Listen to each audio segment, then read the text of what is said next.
scholars and learners, teachers and trainers,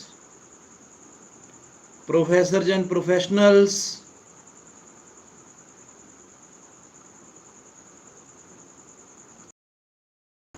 those who are listening from the field of science, religion, spirituality, arts, commerce and engineering. I, Dr. Rakesh from USA, welcome all of you. You are listening language, literature and grammar. Through this stream, you will listen telephone and telephonic communication. Communication underwent a historic transformation with the invention of the telephone by Alexander Graham Bell in 1876, and the Bell Telephone Company was launched in 1877. However, it was with Martin Cooper's invention of the mobile phone in 1984 that the telephonic protocol changed the way we communicate forever. Subsequent upgradation of technology, its cheap industrial production, subsequent upgradation of technology, its cheap industrial production and cheap of mobile telephonic networks completely revolutionized the society. Communicative practices have undergone radical changes due to the information revolution brought about by mobile telephonic networks as well as the elite World Wide Web. Since its inception and implementation, the Internet has transformed the notions of accessibility and connectivity. With the fusion of mobile telephony and wireless Internet, the telecommunication sector witnessed humongous advancements. Research initiatives and policy changes to harness the limitless potential of virtual spaces and the open web. Since the commercialization of the Internet in 1991 to 2012, online statistics report in incredible 2.4 billion people having frequented the services offered by the web.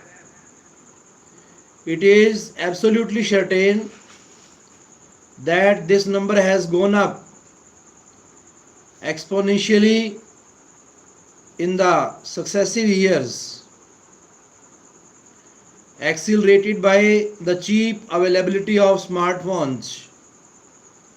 Language, being the mode of expression and exchange of ideas, would naturally be at the core of such a technology fueled communicative evolution sweeping the society.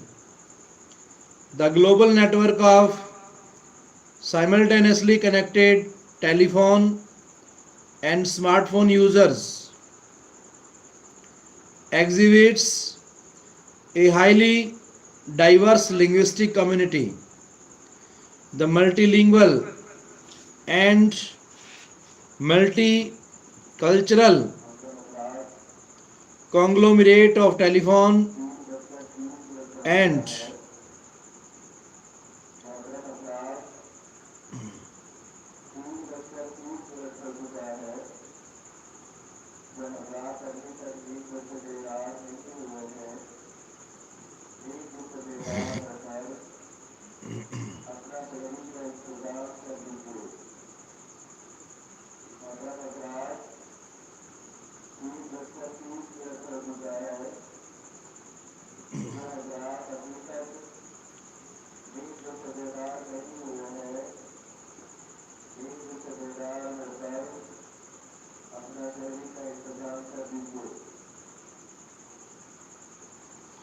the multilingual and multicultural conglomerate of users reflects the dynamic nature of telephonic speech communities, where code mixing, code switching, and neologism, that is, formation of new words and ways of expressing, are rampant and highly unpredictable.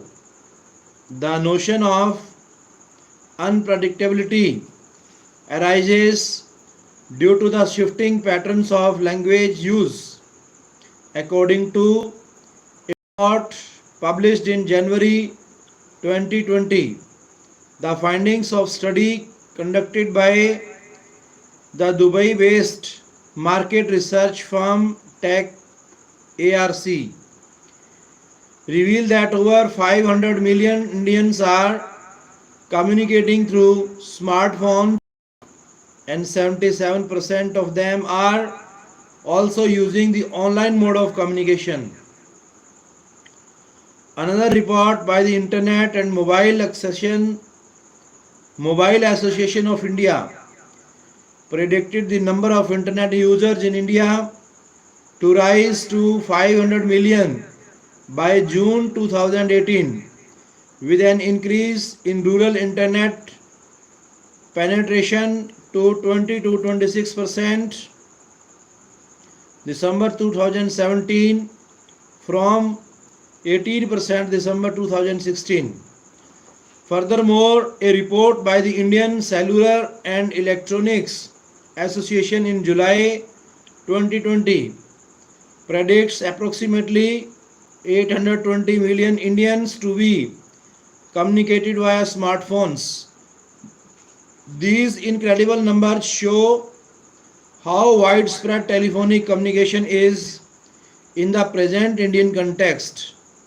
Due to the ease of telephonic communication is predominantly through smartphones and mobile phone. In the present context, there are telephones using wired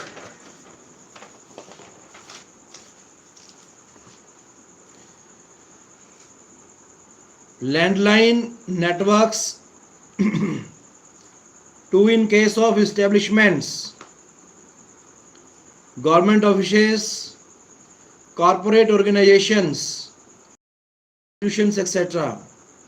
However, the proportion of such wired telephone communication is substantially less compared to wireless telephone connection. The reason is simple. Wired telephones need the users to be where the infrastructure for the wired connection has already been supplied and set up by the network providers. This is problematic for individuals who need to move a lot and change addresses due to work and related requirements and transfers. Wireless telephone networks are flexible and easier to maintain.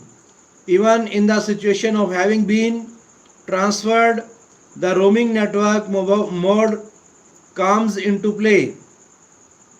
So by the large, the preference for wireless mobile telephonic networks is much more than wired telephonic networks. Now when discussing the issue of telephonic communication, how do you think we can categorize it with respect to what we have learned about formal and informal domains? Is telephonic communication formal or informal? Think about it. If your answer is formal, you are wrong. If your answer is informal, you are wrong once more. You need to realize that the telephone or the smartphone network is a medium. Telephonic communication is medium center communication. It is the telephone or smartphone users who are situated in the particular domains when they are making a telephone call. Moreover, the purpose with which a call is made can be official or unofficial. The time of the call too is a factor.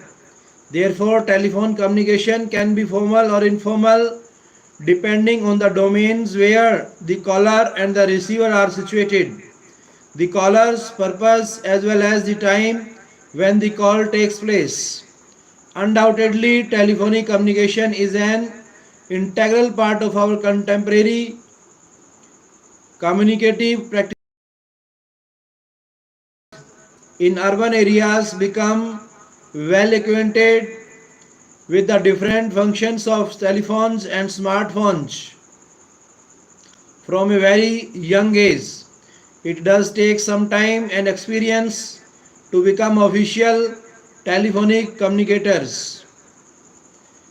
While receiving an incoming call, it is important for us to listen attentively and understand the main points which will help us realize the objective of the caller. It is equally important to reply carefully while ensuring that you address the caller's concern or request or instruction. While making an outgoing call, it is essential to speak clearly and objectively. Depending on the personal or official nature of the call, the relevant emotional input or professional courtesy needs to be ensured.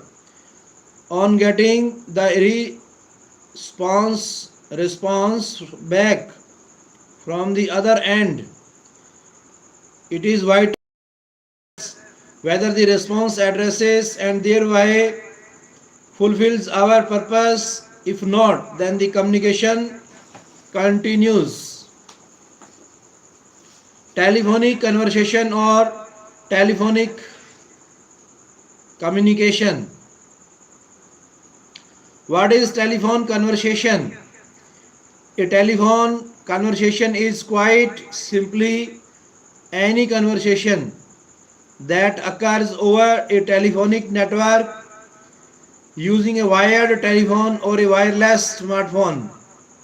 Since telephone conversations comprise a considerable chunk of our present day communicative exchanges, it is necessary to take them seriously regardless of whether a telephone call is formal or informal. In fact, for those working as customer service executives, receptionists, booking agent, etc., conversing over telephone calls is the most significant aspect of their jobs. The characteristic feature of a telephone conversation is that it is not face to face. This negates the possibility of getting non-verbal cues. As speakers in a face to face conversation, you can form an impression about the other participants in the conversation from their non-verbal cues like facial expressions, eye contact, hand movement, etc. It also helps you to better understand their response or feedback in a face-to-face conversation.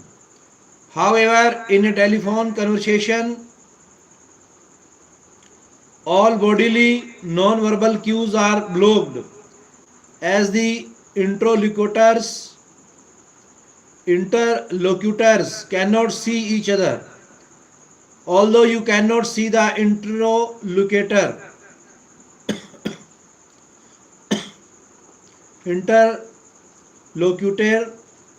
you can hear him or her.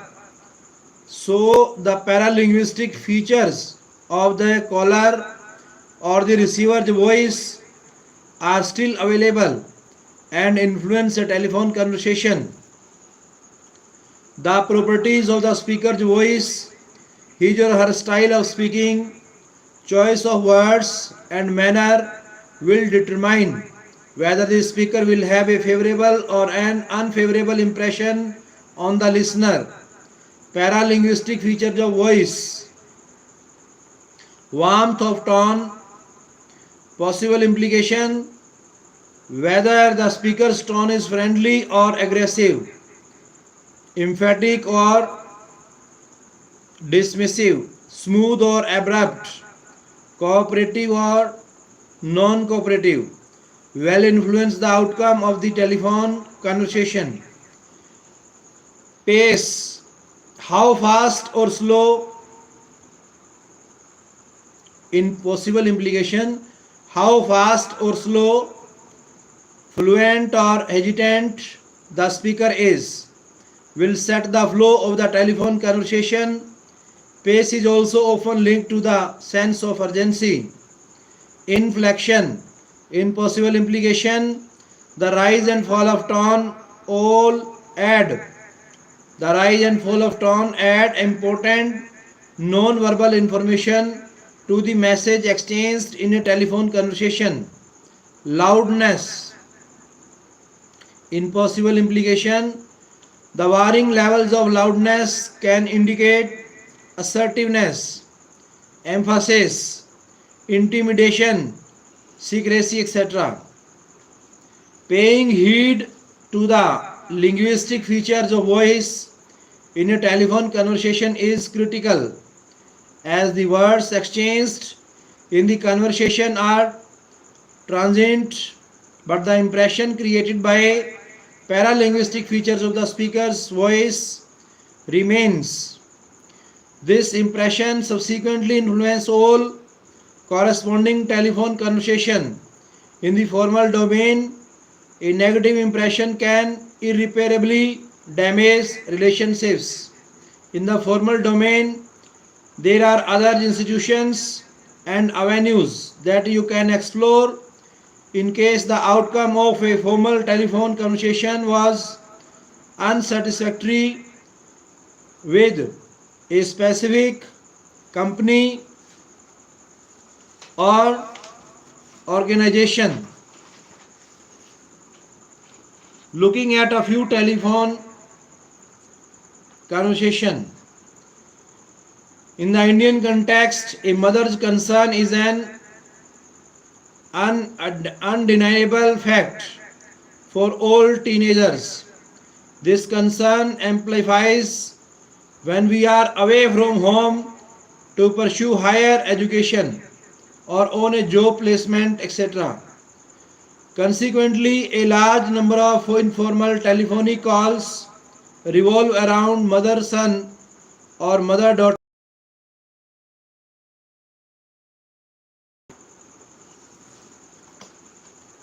Communication simply means receiving and sending of the message, and very in simple terms we can understand through the modules of language. The part of speaking skills, different aspects of telephone conversation. Telephone conversation can be used to accomplish a diverse range of objectives. You can advertise and sell some product or a service over a telephone conversation. You can inquire about and buy. You can inquire about and buy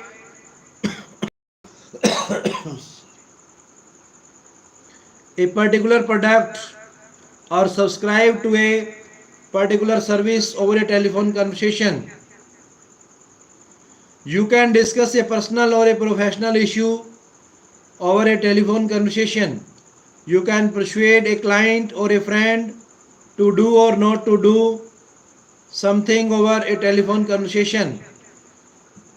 You can negotiate an important deal over a telephone conversation. You can network personally or professionally to expand the circle of people that you know. You can give or receive vital information over a telephone conversation. You can arrange for something to be done, that is like a delivery and installation over a telephone conversation. You can confirm your presence or absence with reference to a personal or a professional event. You can explain a point to a friend or a colleague over a telephone conversation. And this list can go on infinitely. Some of the clear advantages of a telephone conversation are as speed. Having a telephone conversation does not require fixing a time to meet physically or the time to carefully word an email or a letter. Formal telephone calls can often come with a time criterion where there is a specific window in the course of a day or a week when the call will be accepted. However, that is still course of a day or a week when the call will be accepted.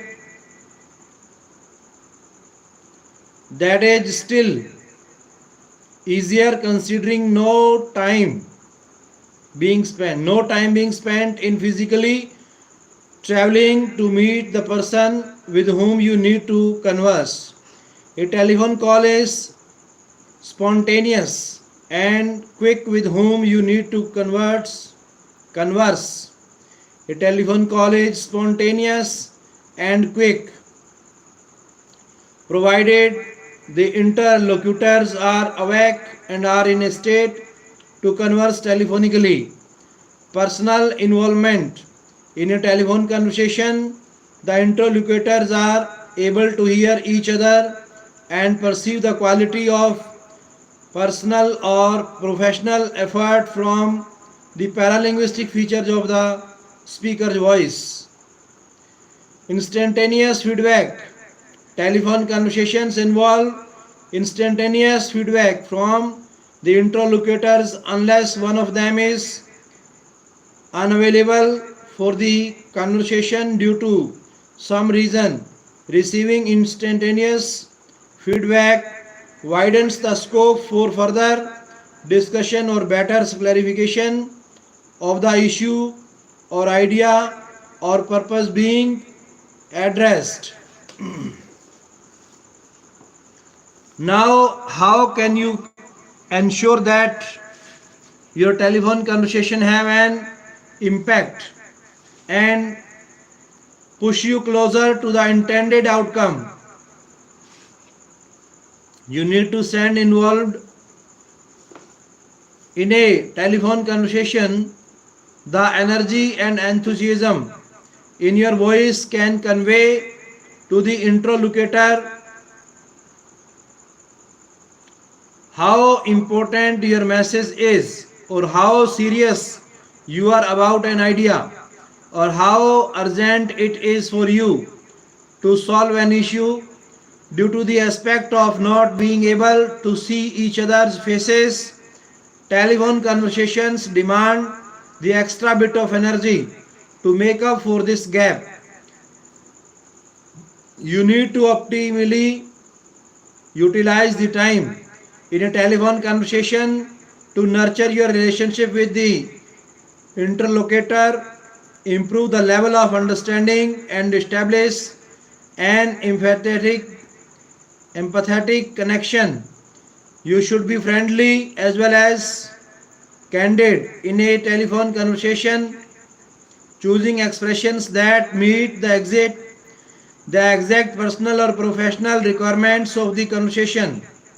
The pitch and tone of your voice must vary in accordance with the flow of the telephone conversation so that the interlocutor does not lose interest and remains engaged. You should reciprocate by appreciating the interlocutor's perspectives and displaying a keen internet displaying a keen interest in his or her opinion. Using the interlocutor's name at intervals and incorporating friendly expressions can result in a fruitful telephone conversation. You must avoid weak and unhelpful expressions. They can endanger the outcome of a telephone conversation and create a weak impression about you. You should always target to create a pleasant and positive impression to make the best out of a telephone conversation. The most important thing is to attend. The most important thing is to be attentive while speaking, attentive while speaking, attentive while listening. It is your fundamental responsibility to pay full attention to every interlocutor. Your hands, your eyes, and your ears should not be occupied with something like watching a video, playing a game, typing something simultaneously, etc. That is unrelated to the telephone conversation that is going on. You need to give the interlocutor the time to think and reply. There should be meaningful and well placed pauses which indicate that the interlocutor can now respond or reflect on whatever you have stated. Speaking without any pauses or gaps gives the impression of being inconsiderate and passively aggressive. You must behave suitably in a telephone conversation. Breathing weirdly into the microphone or not moving away from a source of annoying background noise are red flags. You need to make appropriate adjustments to create a favorable impression in the interlocutor's mind. We will next look at certain occasion when telephone conversation is not advisable. When you need to convey an extremely bad news or disappointing development, it is better to converse in person. When you need to preserve a formal record of communicative exchange, it is better not to use telephone conversation. When something complicated requiring extensive deliberation needs to be addressed, it is good to avoid a telephone conversation. When a difficult personal situation needs to be handled, it should not be done via telephonic conversation, as in such situational physical non-verbal cues are important for amplifying the emotional component of the interaction. Now that you have an idea about telephone conversation, we will move to the next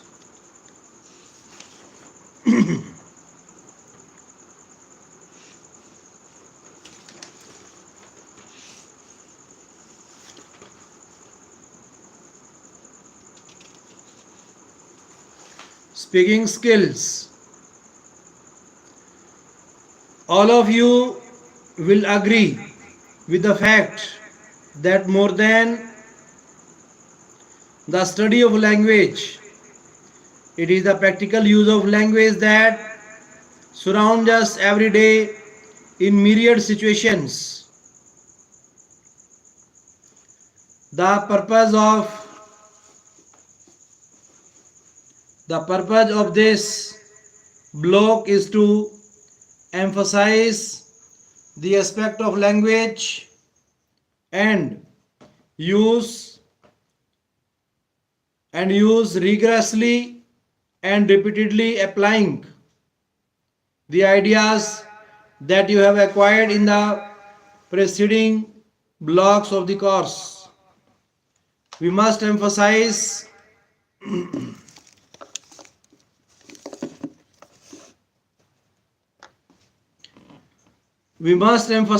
here that simply taking up the course on reading and speaking skill will not be adequate unless there is intracurricular dedication.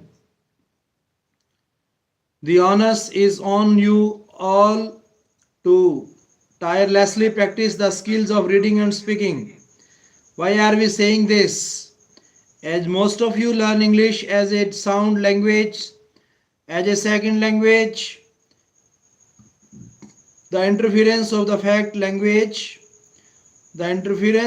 first language means regional language creates a gap between your thought and its expression in English. The intermediary language always creates a latency in articulation or an Indianized version of what the expression would be for a native English speaker. Hence, it is extremely important for you all to read more of English content. Depending on your interest, it can be a story or a novel or an article or an investigation report, that is, and to speak more in English. There is no substitute or shortcut for this.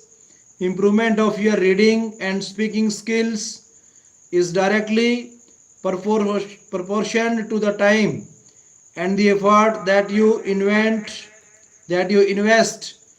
in honing them to actual use. Dear brothers, sisters, scholars and learners, you are pronouncing correctly sounds of English. English letters and sounds. The names of English letters can be very different from the sounds they make in words. Say the name of this English letter B. It will sound something like B, B, E, E, B. Or sound is B. What are some English words that start with this letter? You might think of bag, bus or bell. Say these words aloud. When you say these words aloud, you will hear the sound of the letter is something like B. Try to produce just the sound of B and hear the sound in words such as bag and boy. Identify the difference between the name of the letter and the sound of the letter. Try this again and say the name of English letter R. What are some words that start with R? Say these words aloud. What is the sound that R makes in these words? Hear how the letter name R sounds something like R, but the sound is something like R, R, R. With the vowel of English A, E, I, O, U, the sound change depending on the word they are in. Your turn, practice each alphabet, how it is named and how they sound in words starting with those alphabets.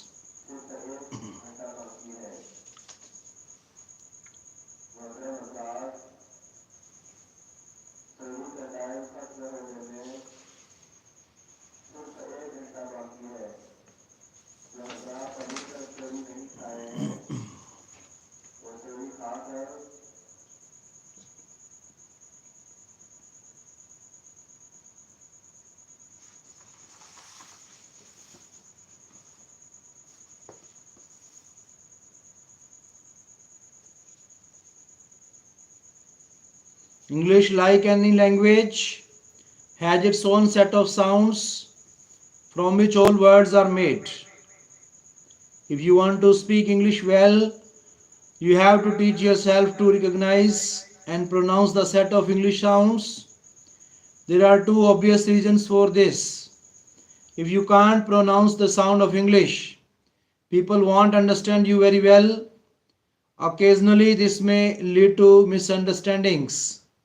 For example, if you come sounds too much like calm, calm, you may try to say, can you come down? But the other person will hear, can you calm down? More often, your listeners will have a hard time understanding you because you will produce sounds that do not sound like English sounds or at all, but rather like sounds of your native language. They all will ask, they will ask you to repeat what you said, or they will understand only 50% of what you said. If you can't recognize the sounds of English, you won't understand people very well. You won't be able to correctly identify the words that you hear. But there is also a third, less obvious reason. If you cannot recognize all the sounds of English, you are not using spoken input fully. One of the reasons to listen to English input, such as podcast, TV, or movies, is to learn the correct pronunciations of words. But if your brain is not trained to recognize all the English, hear what you need to hear. For example, if you don't have separate boxes in your head, when you hear tree and three, you will hear the same thing. So you will remember them as homophones. If you cannot notice the difference between English sounds, you are actually learning the wrong pronunciation for many English words. At some point, you will have to relearn them, which is a problem because relearning something is always more difficult than learning it's right in the first language.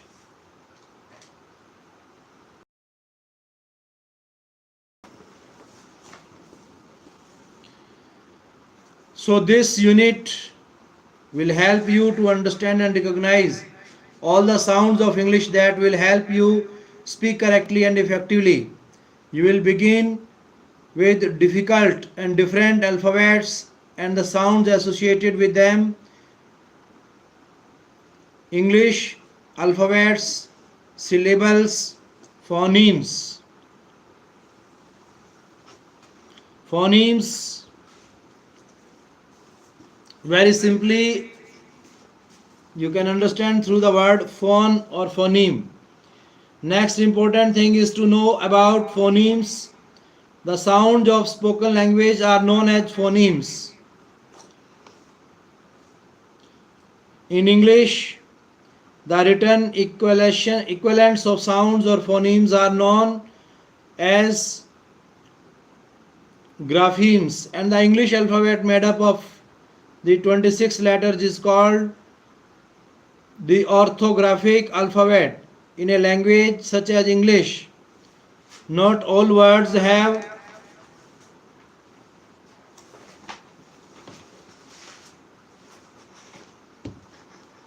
all words have a phoneme or grapheme match. For example, the words through and true and bog all end in og, but each is pronounced differently.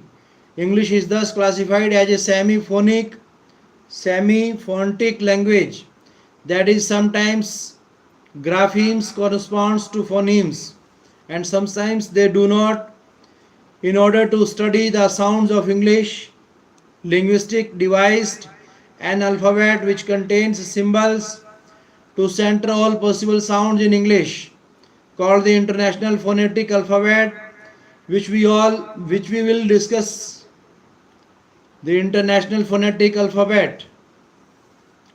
The International Phonetic Alphabet is an alphabet of phonetic notation designed by the International Phonetic Association 1999 to capture all the different ways words in English can be pronounced based on the Latin alphabet. It was designed as a standardized system for representing sounds of oral languages. The IPA is a particularly useful when it comes to describing individual sounds of spoken English. This is because in English there can be more ways of pronouncing the same graphemes. For example, in English there are two main ways of producing a sound: bath or grass, with a long or short sound. The standard form of spoken English or the reference accent for English is known as received pronunciation, and it is the accent of English upon which IPA is based. RP is also known as BBC English, the Queen's English, or correct English, and is the spoken form on which many learners of English as an additional language aspire. However, the idea of RP is wide ranging and encompassing, and the IPA tries to capture how people actually speak. The English language as a living language is also subject to change, including the ways in which words are pronounced.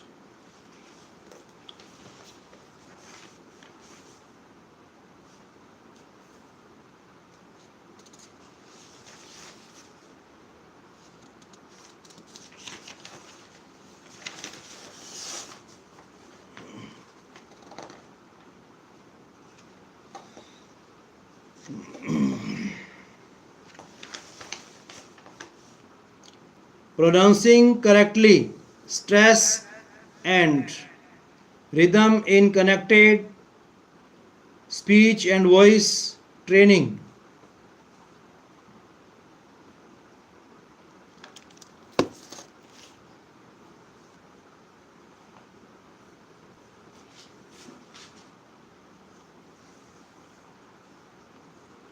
In first unit we learnt to recognize and produce the sounds of consonants and vowel of English in different combination in words. The unit familiarized us with the syllable in English, its structure and types. In this unit we will look at the next higher unit, the word, which can be comprised of one or two or even up to 7 syllables. Of the syllables in a word, we will pay special attention to the one that receives primary stress. It is as much as essential part of the identity of English words as are the sounds that may form words. Thus, in this unit, we would not only study the character and form of words as said in, but also the relationship between stress and rhythm in utterances. Learning stress and rhythm in utterance is important as many English learners focus on improving their vocabulary and grammar without thinking much about rhythm, even though this is just as important for you to quickly improve your English pronunciation. In English, some words are pronounced louder, higher, and longer, while other words are very short and quiet. You have probably noticed this when watching an English movie with subtitles. even though you might see a certain word like for or the in the subtitles. When the listen, it seems like the actor never said it. That is because some words are quiet and quick, making them hard to hear. That is because English is stress timed or stress based language. This basically means that when someone produces some sentence in English, they will emphasize certain words according to how important they are in the sound in the sentence. Perhaps the best way to understand this concept is with an example.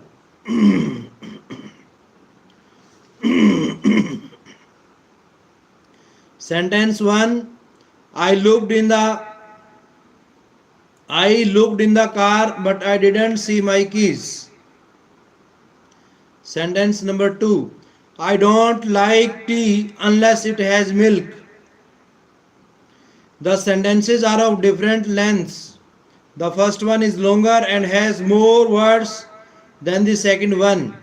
However, because English is a stress timed language, both of these sentences will take about the same amount of time for the native speaker to say.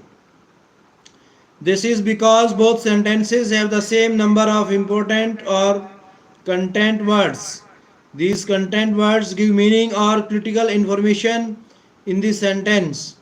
Content words include verbs, nouns, negatives, question words, who, why, etc., and more depending on the sentence and what is important.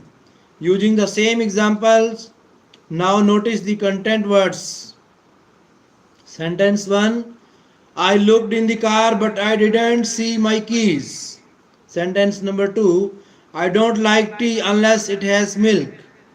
There are 4 content words in each sentence. The content words are stressed, they are pronounced higher, louder, and longer. The other words are de-stressed, they are pronounced quieter, shorter, and lower. Though word stress in English is by and large unpredictable, it is possible to frame rules for primary stress on words with some derivational suffixes. Not all the derivational suffixes affect stress. We need to know the suffixes that affect stress and those that do not affect stress. When words are fitted into utterances, they contribute to the rhythm of English. Utterances have strings of words, some of which are stressed and some are not. While the stressed syllables in words tend to occur at roughly regular intervals of time, the stressed syllables between them are weakened.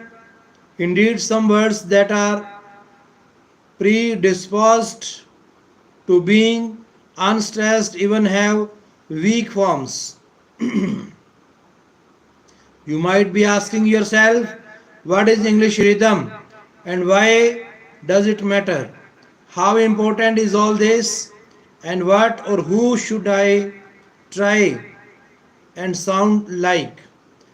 After reading this unit, you will find the answer to these questions along with some practice pronunciation exercise that will help you identify and reproduce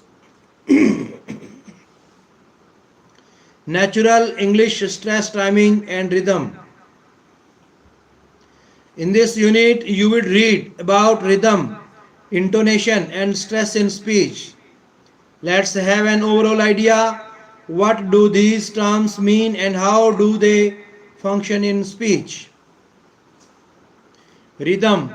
The word rhythm is derived from Rhymos, Greek, which means measured motion. Rhythm is a literary device that demonstrates the long and short patterns through stressed and unstressed syllables, particularly in verse form. Rhythm is the speed and tempo of how you say a sentence. So, some beginner students might say each word in a sentence at the same speed and sound a little like a robot. Developing different speeds and knowing when to slow down and speed up can give your spoken English more interest. English rhythm is defined as a strong pattern of sounds, words, or musical notes that is based in music, poetry, and dancing. The rhythm of English language depends on two types of stress. When we say stress here, we mean that we emphasize or say a syllable or word more strongly than the other parts of the word or sentence, which makes those stressed syllables and words stand out and become more noticeable.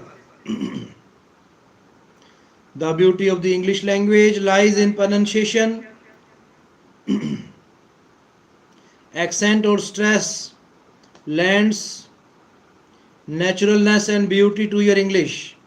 In phonetics, accent or stress means expending extra breath on a particular syllable in a word. It is a matter of greater prominence and greater audibility. Accent is very important to make your speech intelligible. Intelligible. For instance, a look at the words carrier. Looking at the transcription, you can say there is a slight difference between the two in pronunciation, but you can bring out the difference between the two very clearly by accenting them on the right syllables. So in the word career, accent is on the accent second syllable. In the word career, accent is on the first syllable.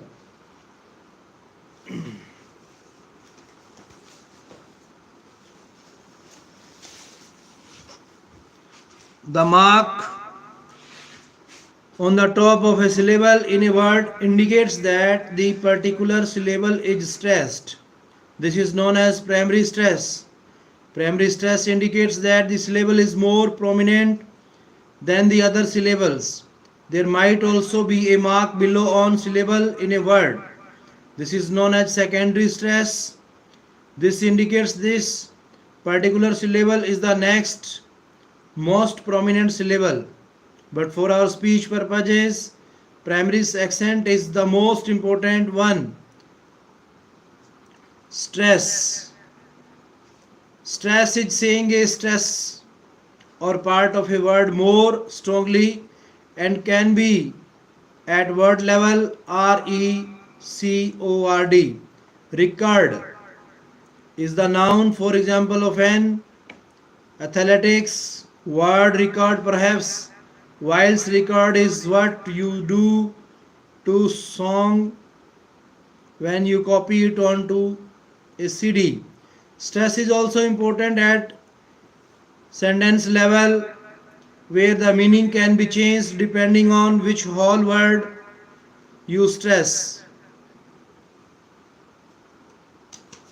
This is very important element in the language. So brothers and sisters, you have to understand and read these things deeply for knowing about the speaking skills. Influence of stress on rhythm in English.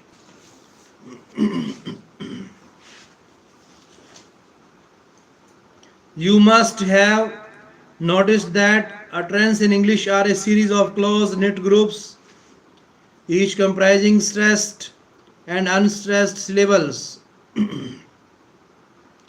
Rhythmic grouping correlates with a stressed syllable followed by unstressed syllables up to the next stressed syllable but not including it. Intonation. Intonation is the music of the language. Often question can be asked with a rising intonation where the pitch goes up. There might be a genuine question to which you don't know the answer. John's still on holiday. Said with a rising pitch means it's a question which needs answering. If it's said without a rising intonation, it's information that you already know and you may just need confirmation. Intonation can also show emotions like surprise, etc. Intonation and stress are closely linked. In fact, it's impossible to dissociate them. They go hand in hand. Intonation is about how we say things rather than what we say. The way the voice rises and falls when speaking. In other words, the music of the language. Just as words have stressed syllables, sentences have regular patterns of stressed words. In addition, the voice tends to rise, fall, or remain flat depending on the meaning or feeling we want to convey: surprise, anger, interest, boredom, gratitude, etc. Intonation therefore indicates the mood of the speaker. Note these are not rules but patterns generally used by native speakers of English.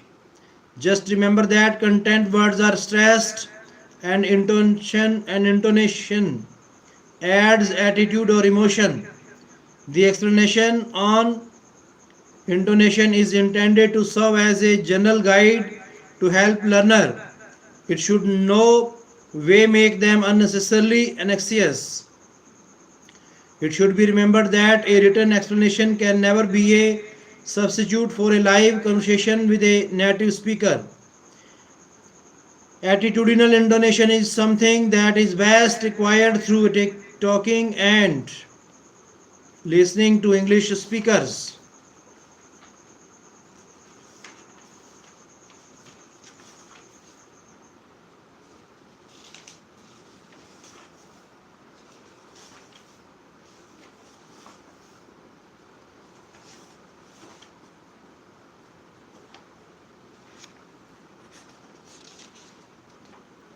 Speaking activities, stories, dialogue, role playing, debates. Speaking is the process of building and sharing meaning through the use of verbal and non-verbal symbols. In a variety of contexts, 1998, speaking is a crucial part of second language learning and teaching. It is not merely a repetition of drills or memorization of dialogues. Instead, it helps to improve one's communication skills because only in that way people can express themselves and learn how to follow the social and cultural rules appropriate in each communicative circumstance. Hence, in this unit, we will learn about some speaking activities that will enhance our communication. Communicative language teaching and collaborative language in classes so best for aim. Communicative language teaching is based on real life situations that require communication. In brief, it would help to create a classroom environment where you will have real life communication, authentic activities and meaningful tasks that would promote oral language. This can occur when you collaborate in groups to achieve a goal or to complete a task. There are many speaking activities that can promote effective communication.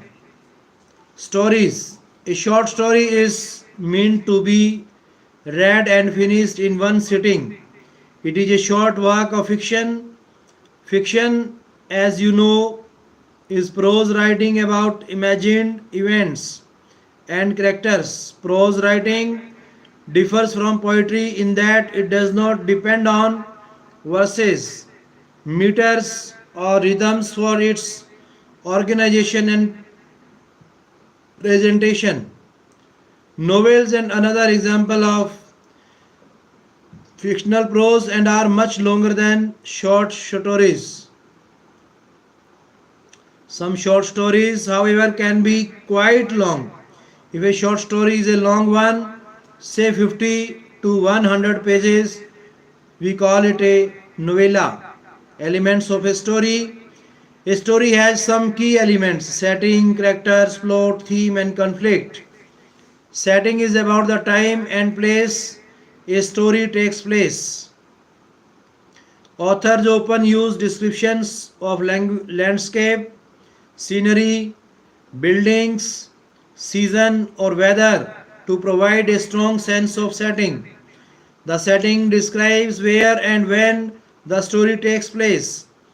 It helps to build background and create images in the mind. It also helps to set the tone or mood of the story. A good author includes descriptions of the setting using the five senses. A good setting helps the reader to visualize the places in the story.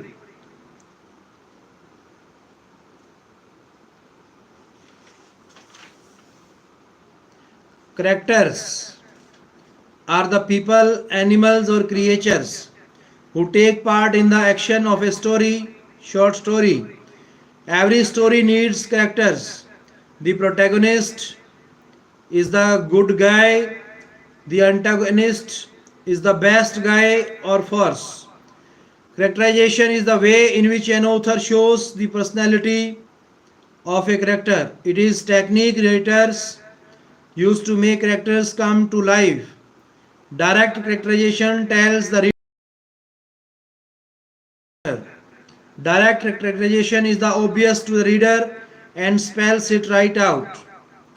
For example, the patient boy and the quiet girl were both well behaved and did not disobey their mother. Indirect characterization shows things that reveal the personality of the character.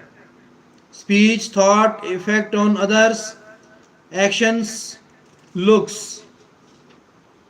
For example, the boy sat next to his sister as the poked him and teased him. He did not react. He carefully picked up her doll from the floor and placed it on her lap, saying gently, "Here you go, why don't you play with your doll?" Think about what does the character say? How does the character speak? What is revealed through the character's private thoughts and feelings? What is the character's effect on others? How do other characters feel or behave in reaction to the character? What does the character do? How does he or she behaves? What does the character look like, stress like? Third is plot.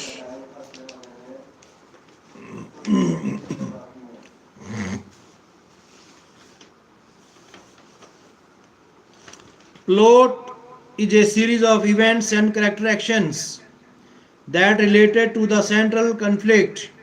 Every story needs a plot. The plot has different parts. Exposition, the start of the story before the action starts.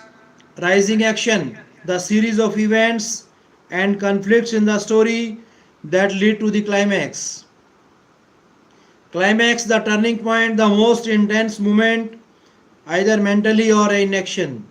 Following an action, all of the action which followed the climax. Resolution, the conclusion, the typing together of all of the threads.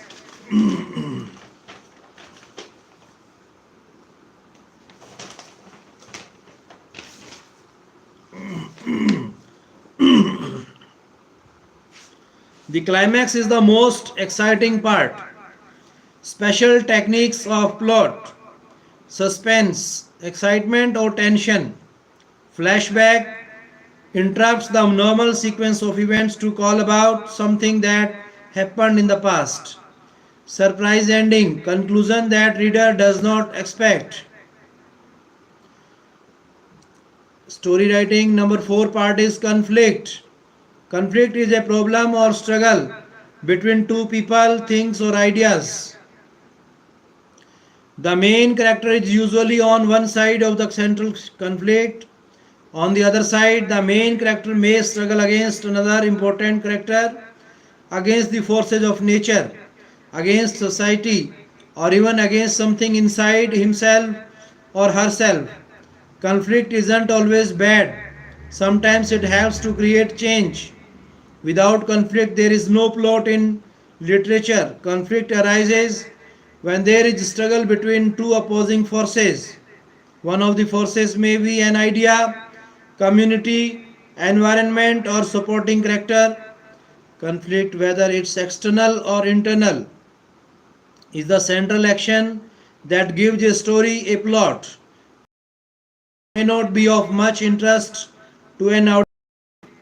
Types of conflict: character wise, character, problem with another character, character versus nature, problem with force of nature, character versus society, problem with the laws or beliefs of a group, character versus community, society or culture, self, problem with deciding what to do or think, inner conflict, character versus fate. When a character battles fate, one faces an internal conflict with a problem that seems uncontrollable. With the element of conflict, the character may fight one's destiny or follow an unknown destiny. Sometimes the problem presents itself as unusual or unbelievable coincidences. Next, number 5 is theme. Theme is the central idea or belief in a short story. It is usually a fictional piece that may or may not be inspired by real life incidents. It helps to enhance language skills, imagination, and creativity. To develop a theme, find out a story, a protagonist. What does the protagonist want? What action should or will the protagonist take to accomplish his or her goal? What unexpected hindrances arrive that creates some emotional upheaval for the protagonist? Focus on details like dialogue, facial expressions, location, and background characters. How does your protagonist overcome the conflict? Next, step number 2, write a catchy first paragraph. One is first line should capture the reader's mind. 2 is focus on an unexpected or unusual action or conflict right at the beginning. For example, I heard my neighbor through the wall. The neighbor behind us practiced stream therapy in his shower almost every day. The first time I heard him, I stood in the bathroom listening at our shared wall for 10 minutes, debating the wisdom of calling the police. It was very different from living in the duplex. Our middle aged Mr. and Mrs. Brown and their two young sons in Duluth. Now practice all the elements of story with the help of the following 3 activities. Finding stories in songs. Find and learn songs which tell a story. Folk ballads to contemporary songs often suggest a larger tale. Listen to records and then have students retell the story in the song in their own words, or have a story song concert. Next, activity number 2, the autobiography of anything. Everything has a story. Everything comes in its elemental origin from the earth. Imagine the life story of the things around you. Describe their history, backgrounds through the personal use, purchase, manufacture to natural resources from which it or its components were made. Personify the thing and tell its story like an autobiography. Next, activity number 3, travel through the sections below and choose one or several elements from each. Tell, write, or verbally improvise a story that utilizes all the elements chosen.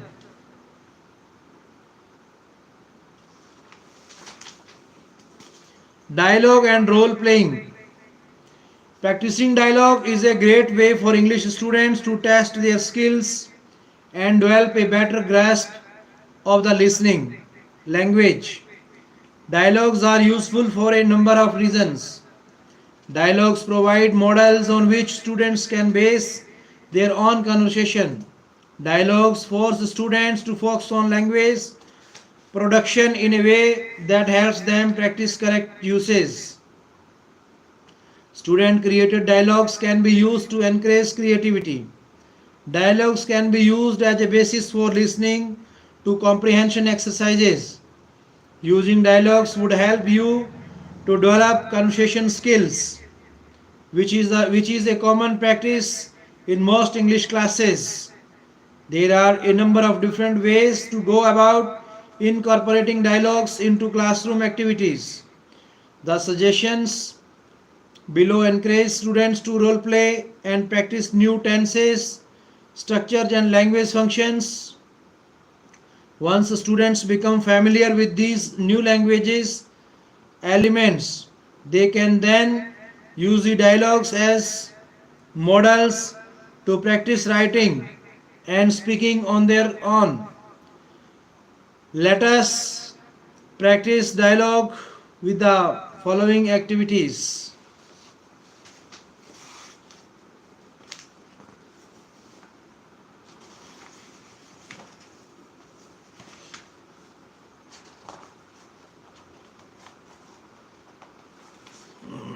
Debates.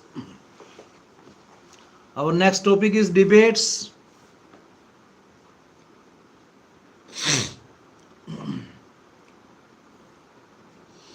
A debate is a competition in which two opposing teams make speeches on a particular topic and motion to support their arguments and contradict the members of the other team. A debate in class can be based on a specific topic and not only strengthen language skills and vocabulary, but also critical thinking on the part of the students. There should also be judges table made up of 3 to 4 students who will be evaluating the whole process and assessing each team based on certain criteria. The judges, not the teacher, are the ones who will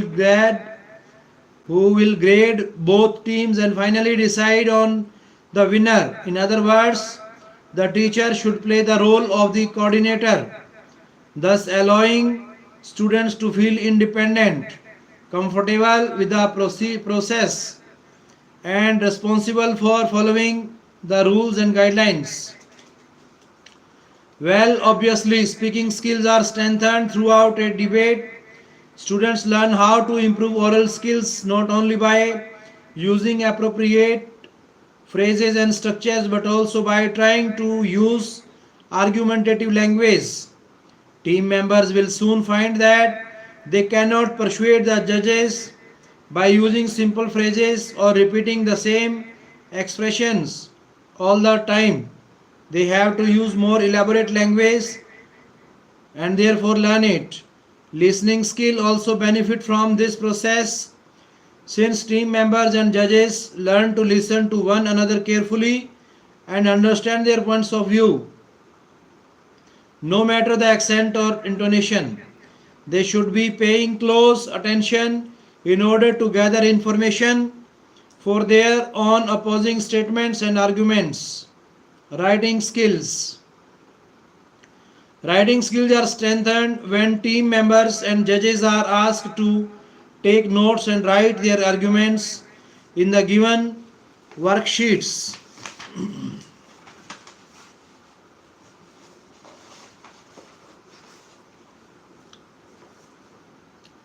Choose to give them. Furthermore, you can be asked to write an as a follow-up assignment based on the topic you have finished debating for or against. Do not forget that both the note-taking and essay writing tally techniques can boost your skills and confidence. Reading skills. Reading skills can be enhanced while students are preparing their arguments by reading articles and websites and are learning how to evaluate these sources. Critical thinking in the phone language is enhanced more than anything else. Every step of the process encourages students to be critical thinkers, pull points together logically, and express their ideas in a clear manner. They even need to pay close attention to identity the gaps in other people's thinking. This will aid them in a very area of language and life, from test taking to securing a new job. Okay, now let's see how a debate is performed step by step. First, you need to find a topic or motion that you will not only enjoy but will also be able to build arguments upon. For instance, a topic could be as easy as paper books versus e-books, or as demanding as should animals be used for medical experiments. Afterwards, you will form teams. You might be given the chance to choose, or you might get divided up based on your personal feelings about the issue at hand. You may also ask your tutor to randomly assign teams. Be sure to choose the judges panel as well. Study the topic and find relevant sources at home or in the school library before the debate takes place in the class. Studying the topic at home and evaluating sources is an absolutely valuable assignment for students. On the day of the debate, students sit in their teams, the team for and the team against the topic. The common phrase to use before starting the debate is the following.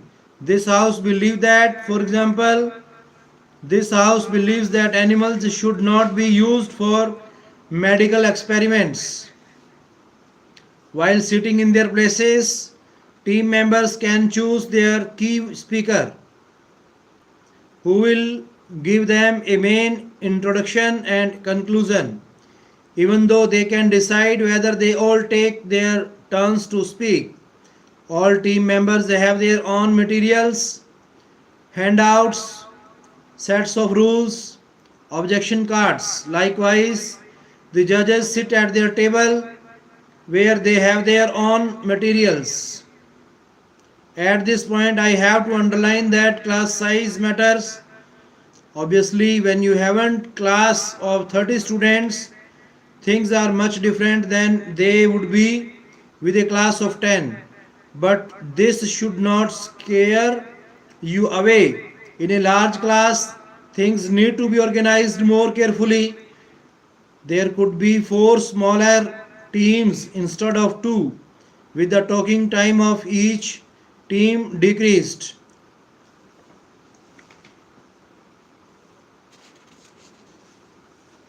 Debate structure. Both teams for the against the motion take about 10 minutes to work silently amongst themselves so as to prepare their initial statements and their arguments. The judges let the students know of the stages below and the duration of each stages. In particular, constructive use stage 10 to 12 minutes. The key speaker of each team presents their introductory statements and then they reinforce their affirmative or negative arguments respectively. This phase could last from 10 to 12 on the whole. While listening to their opponents, team members have to take notes about the arguments they heard so as to contradict them in the next phase. Rebuttal stays 15 to 20 minutes. The pro team refuses, the pro team refutes the opposing team's arguments and vice versa. This is the phase when team members can use their red objections cards to ask an extra question or refute the argument the opponent have just expressed. Closing statements 2 to 3 minutes. This phase can be described as the conclusion to the whole procedure. After the exchange of ideas and arguments, students summarize their final statements and try to show the judges why they would be the winning team. Judges questions 5 minutes. This is an interesting phase when each judge addresses one final question to each team. Those questions are based on what teams have presented so far and can be tricky and difficult so that judges can decide on the suggest team. Throughout each debate, there is a clear set of rules that all students have to follow. The most important rule in any class debate is show respect. Each participant must show respect to the opposite team and the judges. Other rules could be respect time limits and talk only when it is your turn to do so. Plagiarism is not accepted. If you have a source, mention it. You can use your objection cards only once. Speak clearly and loudly. Don't look at your note cards while speaking. Assessment of debates. Some of the criteria which are easy and effective for judges to use are the following: clear voice, clear way to express their arguments, organized thoughts, strong opening and or closing statements, effective use of argumentative language, effective use of key language structures, equal participation of all team members, strong arguments, well thought out statements, effective rebuttal, respect shown to the judges and the opponents, teamwork amongst members of the same team, no breaking of the rules. If you want to offer your students a more surprising and more demanding debates, don't tell them what the topic is beforehand, but ask one of them to choose one slip of paper from a box where you have written random topics.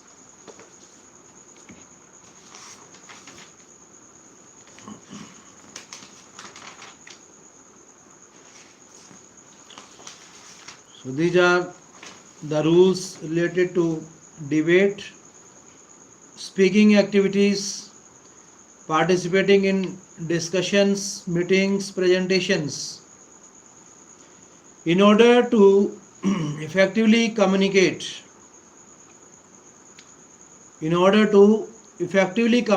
the participation of students in speaking activities like group discussion, meetings and presentations is very essential. We all know that the fear of public speaking is the biggest fear, even bigger than the fear of death. The main cause of this fear is stage fright. It happens because of several reasons. Being in spotlight, unprepared and lack of experience are the most common ones. In this unit, we will try to analyze how far effective communication one needs: preparation, practice and presence. Group discussions. The term group discussion suggests a discussion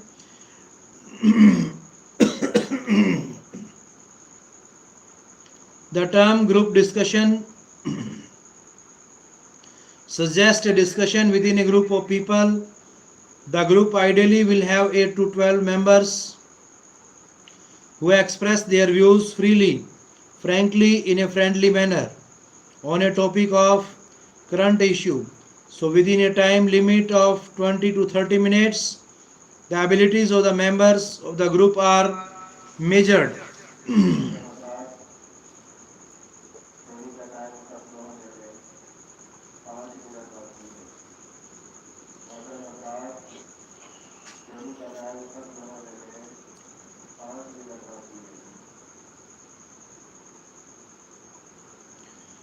Why should one learn group discussion skills?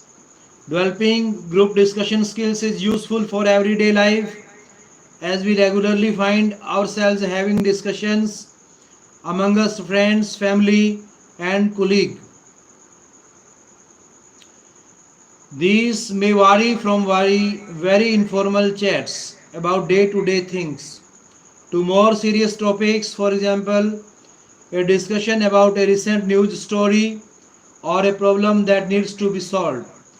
In both cases, there are a number of specific skills that help to become better and be able to contribute effectively to group discussions. Additionally, group discussions are increasingly being used in the job market during interviews and selection procedures. Group discussion is a modern method of assessing students' personality. It is both a technique and an art and a comprehensive tool to judge the worthiness of the student and one's appropriateness for the job. These can take a variety of formats, but the key skills remain very similar. Last but not the least, group discussion offer an opportunity for extended speaking and listening. Practice by all of the contributors. Group discussion, practice, and skill development is therefore useful for all students. There are some prerequisites of a group discussion.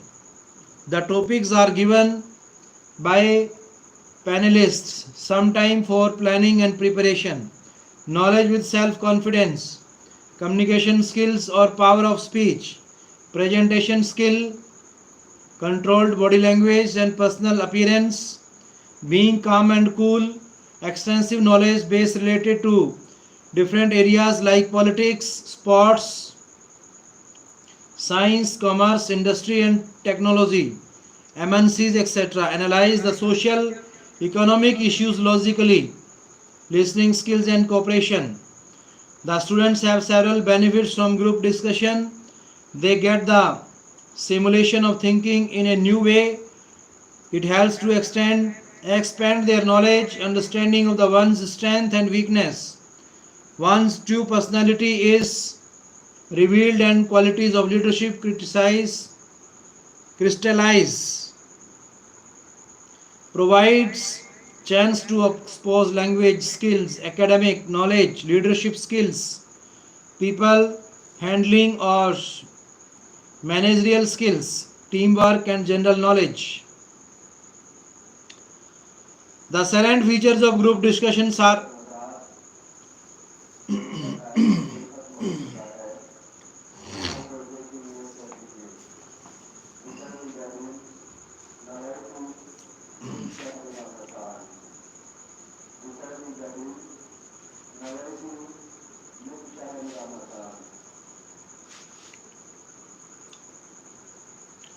The salient features of group discussion are as follows. Topic may be given to judge your public speaking talent. Discussion revolves around a specific subject. The examiner does not interfere once he or she announces the topic. Maintain cordiality and free expression of thought and opinion.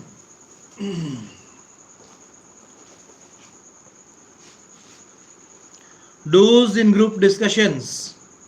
Speak appropriate to the issue. Make original points and support them by substantial reasoning. Whatever you say must be with a logical flow and validate it with an example as far as possible. Make only accurate statements. Modulate the volume, pitch, and tone. Be considerate to the feelings of the others. Try to get your turn to speak. Talk with confidence and self assurance.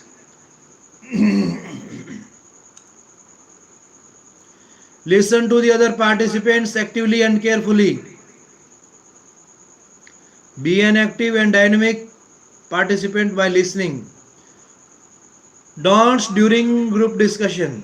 Being she being shy, nervous, staying isolated from the group discussion, interrupting another participant before his arguments are over. Speak in favor. For example, establish your position and stand by it stubbornly. Frequent change of opinions. Don't make fun of any participant even if one's arguments are funny.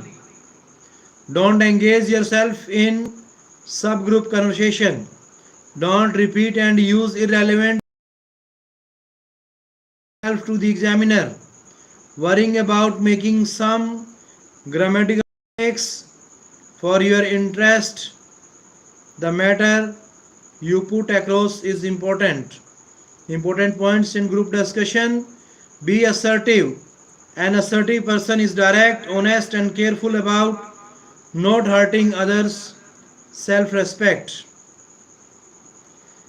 A patient listener.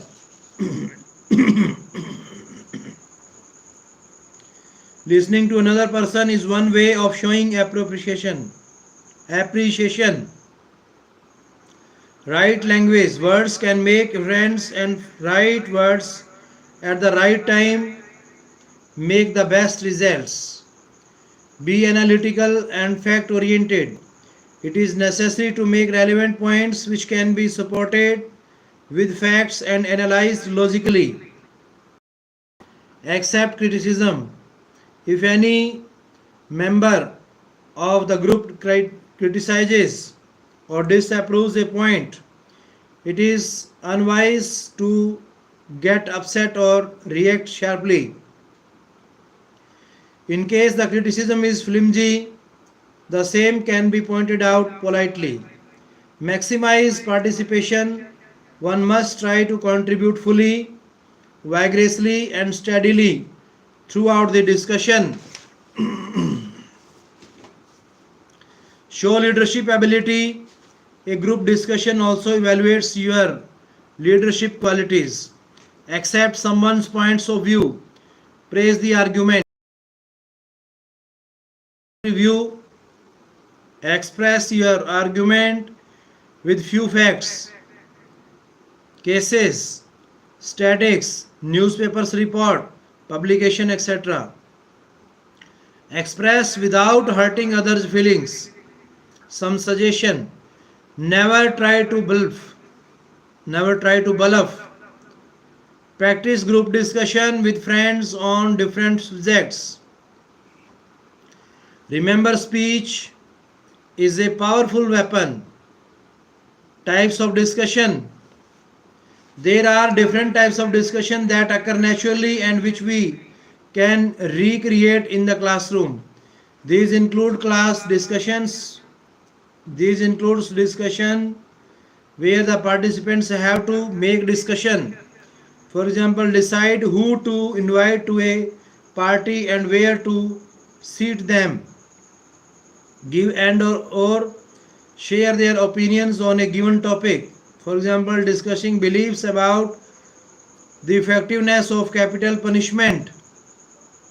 Create something. For example, plan and make a poster as a medium for feedback on a language course. Solve a problem. For example, discussing the situation behind a series of logic problems.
Some discussion topics may fall into more than one of these categories,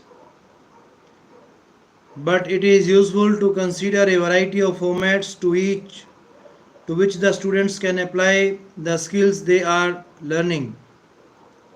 Useful sub skills of students. There are a number of different sub skills which students will need to be able to use to successfully and effectively participate in a group discussion. Students need to develop the ability to analyze, persuade, control emotion, support and use functional language. Analyze. This skill can be developed by giving students the topic individually and asking them to brainstorm or mind map all of the possible subtopics they could speak about.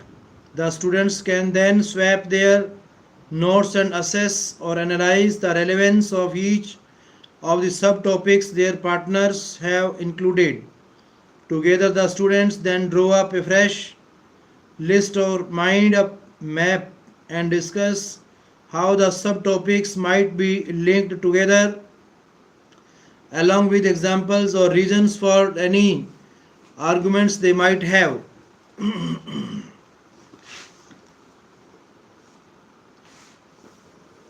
Persuade. The skill comes in the useful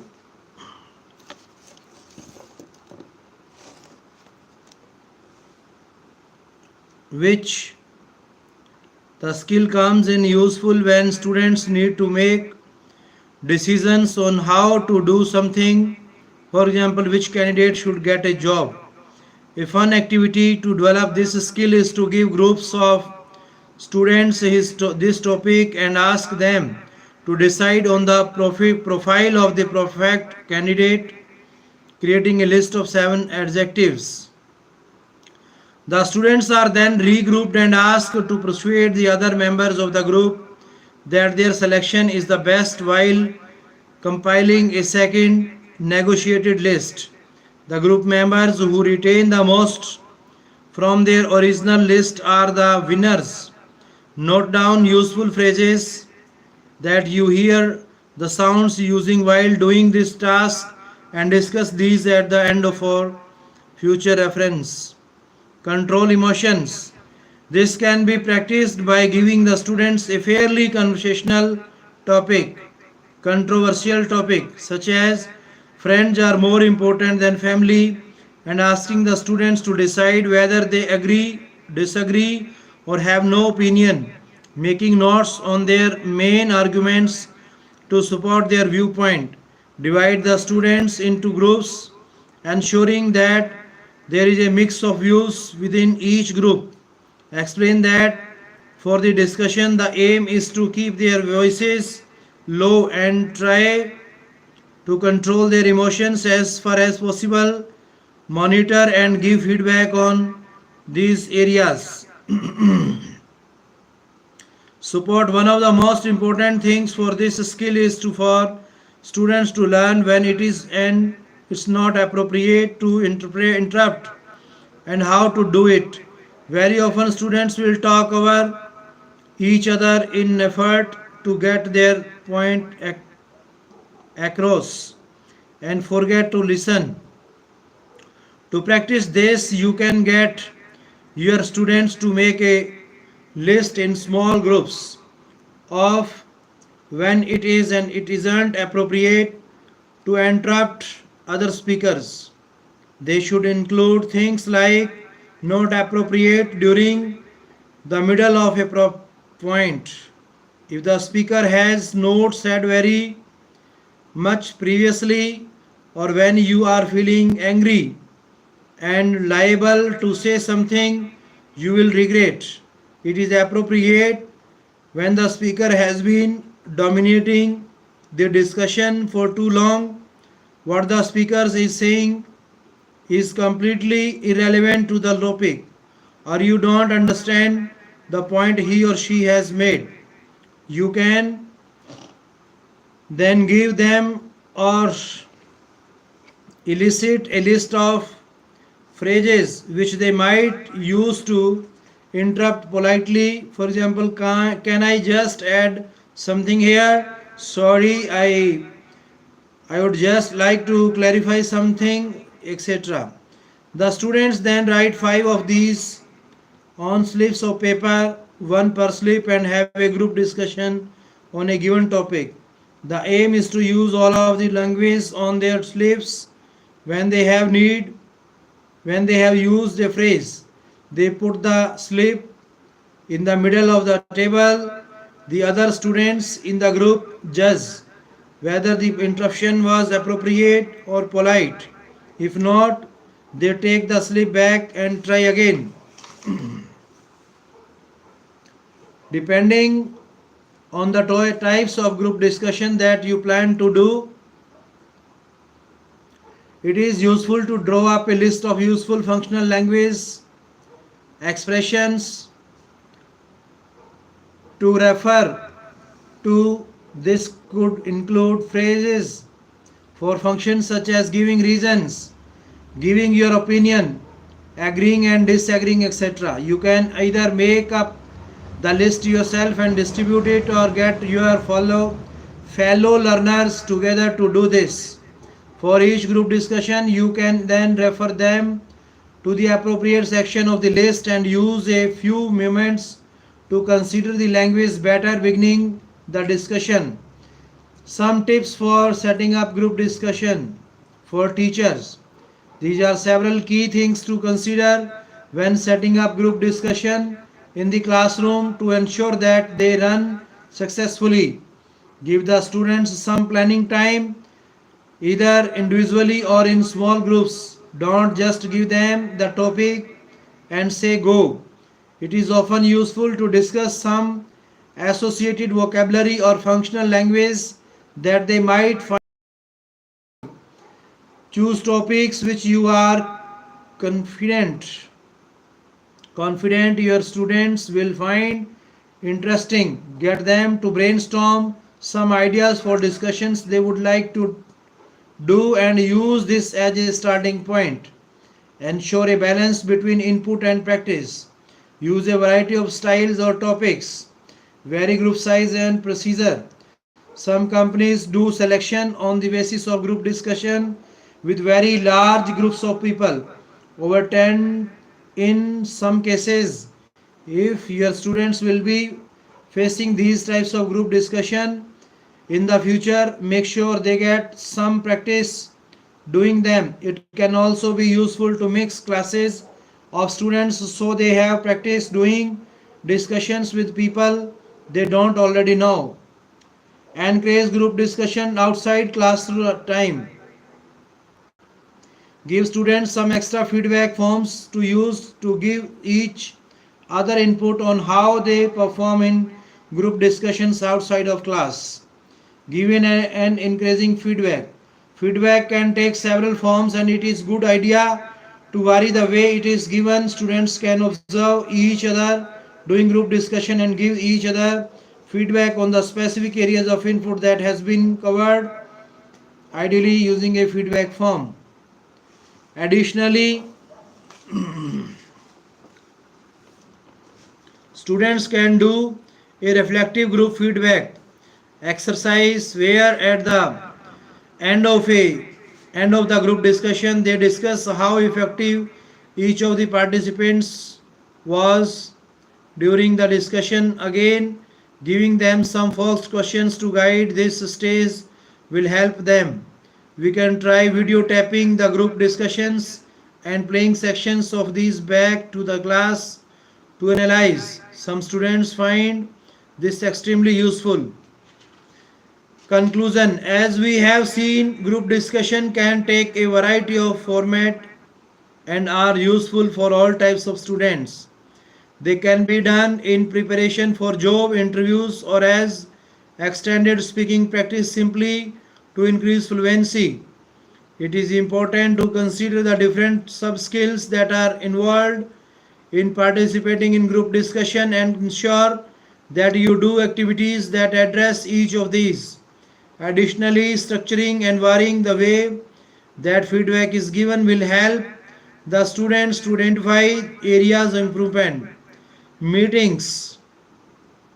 A meeting is a gathering of two or more people who come together for the purpose of achieving a common goal through verbal interaction. Use of sounds and words to express yourself. The principal function or purpose of meetings are to inform, seek ideas, seek clarification, resolve problems, discussion, proposals or ways of working, take decisions, settle disputes, a disagreement or argument.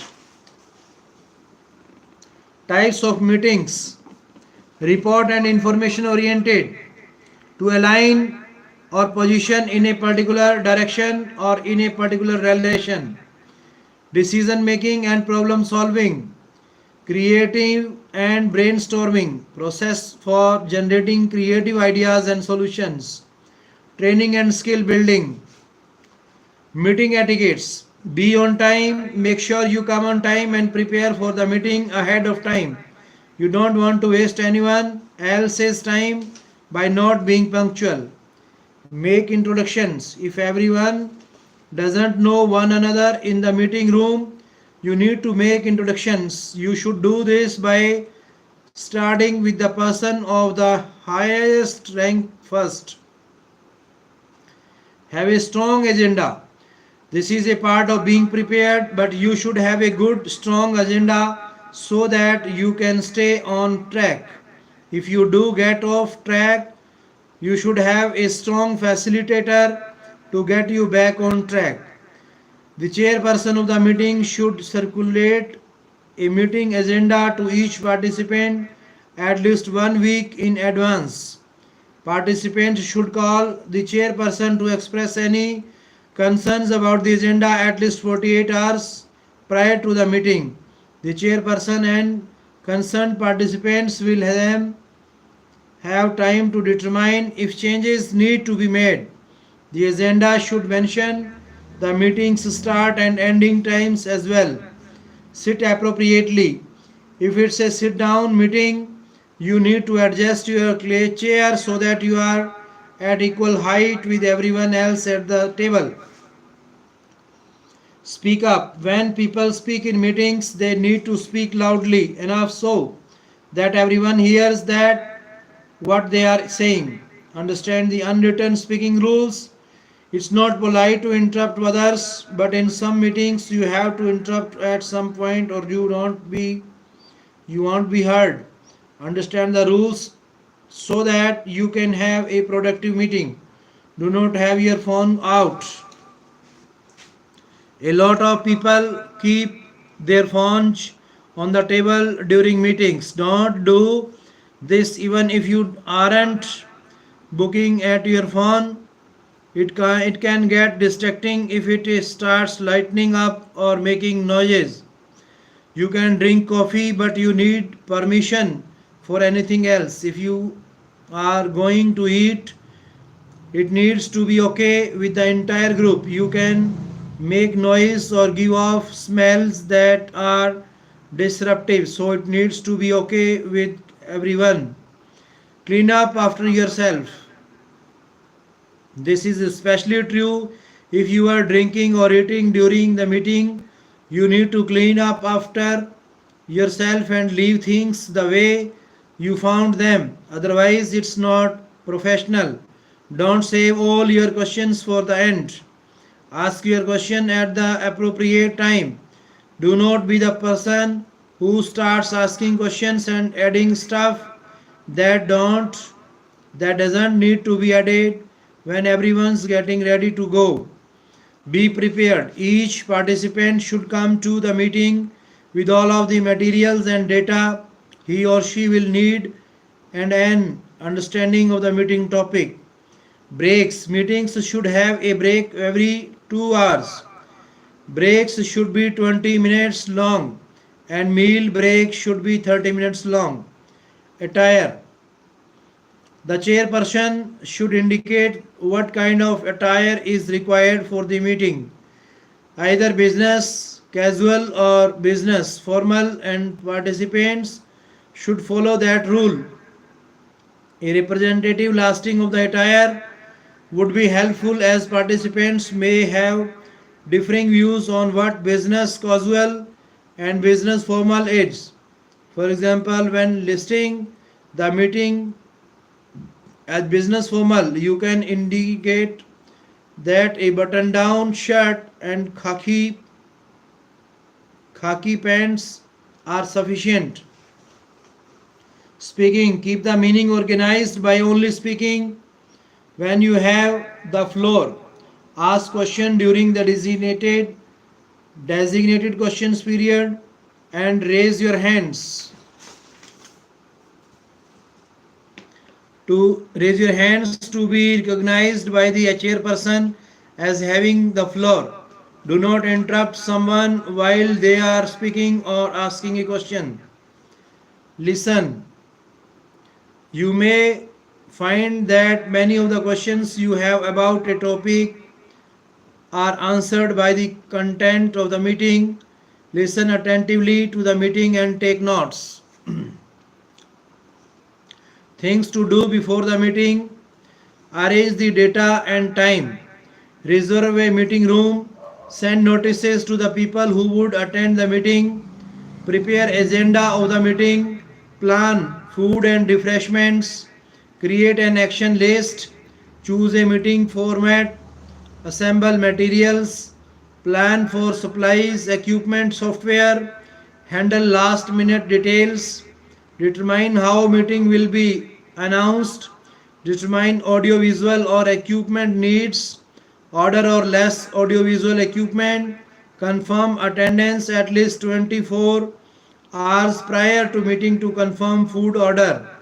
You can use computer or telephone to schedule meeting using a schedule form to a schedule meeting, reserving a meeting room, group size determines type of room and equipment, video teleconference or a regular room, off-site, hotel close to airport for out of town guest, check facility, do they provide equipment rental, room setup, business center for fax, photocopies, computer workstations, etc. Is lunch or a dinner involved? Make reservation well in advance of meeting date. Several days prior to meeting, check room reservation and setup.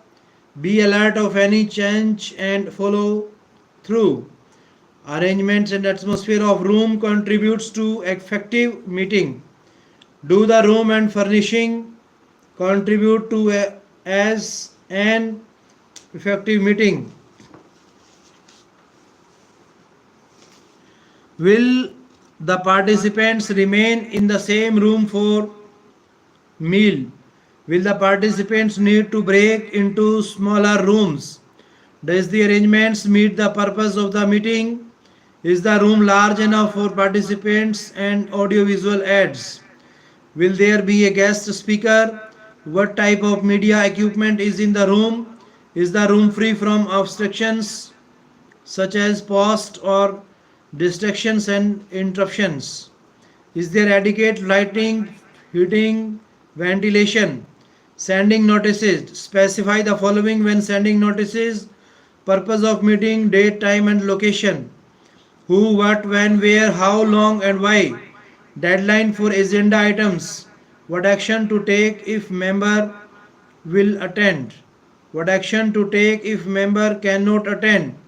Be explicit and include everything essential. Agenda, needed, materials provided. Determine best time to send notices. Don't send too far in advance. Last minute informal office meeting, use email or telephone. Formal meetings and conference consider several months notice. Registration form, formal letterhead invitations or printed forms. Assembling materials, extra copies of agenda, up-to-date participant list, minutes of previous meeting, list of standing and special committees, list of emotions not yet completed, letters etc. related to agenda items, copies of materials to be distributed, other materials related to topic or issues. Preparing the agenda. Always have an agenda. An agenda is a list of topics to be covered during the meeting or conference. Send to all members. Include names of participants, date, time and place of meeting along with topics. Include time frame and levels of action to do taken for each topic. Discuss issues listed or agendas. Review follow-up questions. Closer. Determine date and time of next meeting. Ordering refreshments, meals and beverages. Know number of participants. Planning for supplies, equipment, software. Notebook, computer for presentation, hookup and notes. Presentation on hard drive and removable backup. Ceiling mounted multimedia projectors. Laser pointer for presentation. Projection screen, DVD player, W or remote control, overhead projector, transparency sheets for overhead or projector, sparrow bulbs for overhead projector, colored markers for overhead transparencies, flip chart tripod, flip chart paper, adhesive tape or putty to suspend flip chart paper and round room, strip covers or tape to secure electric cords, colored markers for flip chart paper, name tents or tags, markers to write names, scissors, whiteboard markers and erasers, writing block for each participant, writing pen or pencil for each participant, telephone message pad and pen next to room telephone, promotion items such as labels, pins or key tags, enough chairs for all participants, handling last minute's details, conduct last meeting check of all details, room facilities, audio visual equipment, refreshments, meeting materials, miscellaneous, remain flexible. During the meeting, taking notes, check notes with participants for accuracy. Notes may later be used to prepare recommendations, etc. Prepare draft of notes for manager. Recording minutes using a notebook, computer, keynotes during the meeting. Follow the agenda items in your notes using a notebook. You are not expected to take notes verbatim. You are not expected to take notes verbatim. Motions and a few other items require verbatim notes. Make certain you have notes on who said what. Record the time, date and place of the meeting, attendance, reference to corrections or addition in the minute, who introduces reports, make motions, who volunteers for follow-up work, time of adjournment, anything else helpful to prepare minutes. Using computer software, viewing and participating via office computer called virtual meetings. Wimba software, using a tape recorder, used as a backup to obtain verbatim minutes. Assists office professional in preparing minutes. Sources: a record of discussion on controversial topics. Meeting following up. Check room for orderliness.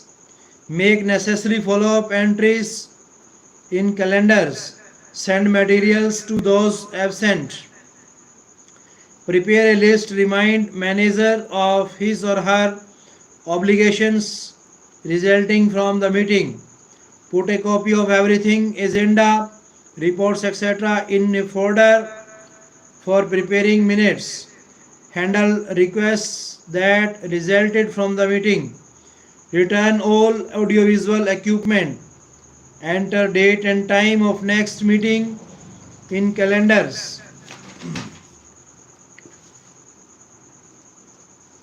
complete minutes, reserve room equipment for next meeting, remind manager to send follow-up memo to members involved in actions taken, send letters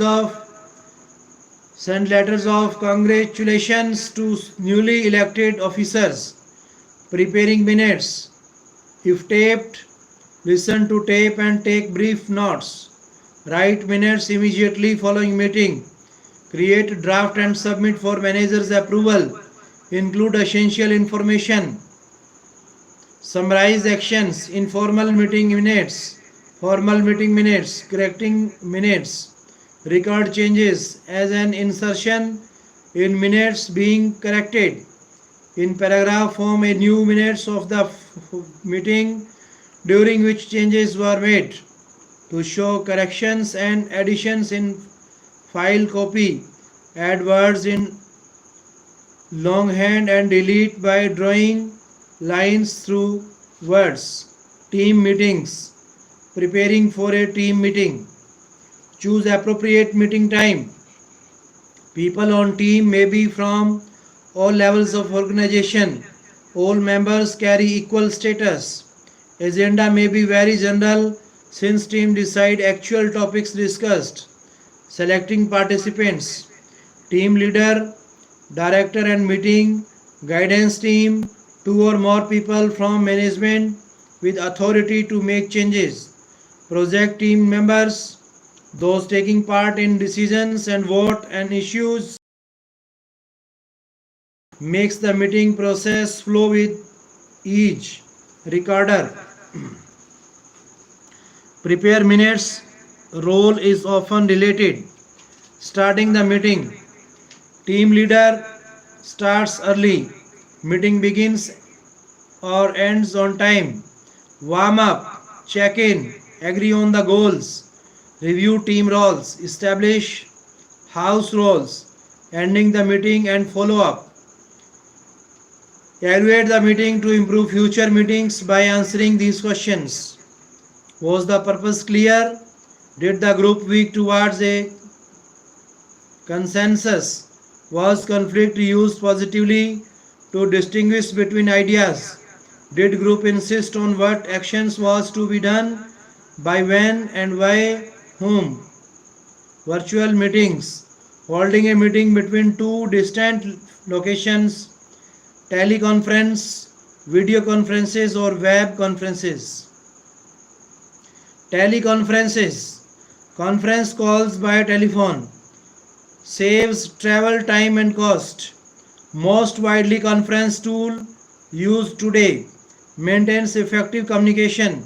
For small groups, speaker phones are convenient. Video conferences. Combines telephones and video. Business is verbally and visually conducted as if people were in some room. Consists of camera, monitors, microphones, speakers and PCs. Transmissions sent and received may be delayed by a second. Web conference using networked computers used across the room or around the world. Messages are keyed back and forth. If all parties have the right equipment, computer conferencing can include audio and video. Need software, camera, microphones adapted to their computers. Ethical behavior in meetings. Ethics involves the process of deciding on what is right or more right in a given situation. Make choices that will build positive qualities, trust and credibility. Many aspects involved become familiar with country, religious beliefs, social customs, business philosophy, family structure, major landmarks and their history, customary customary formats of business documents and used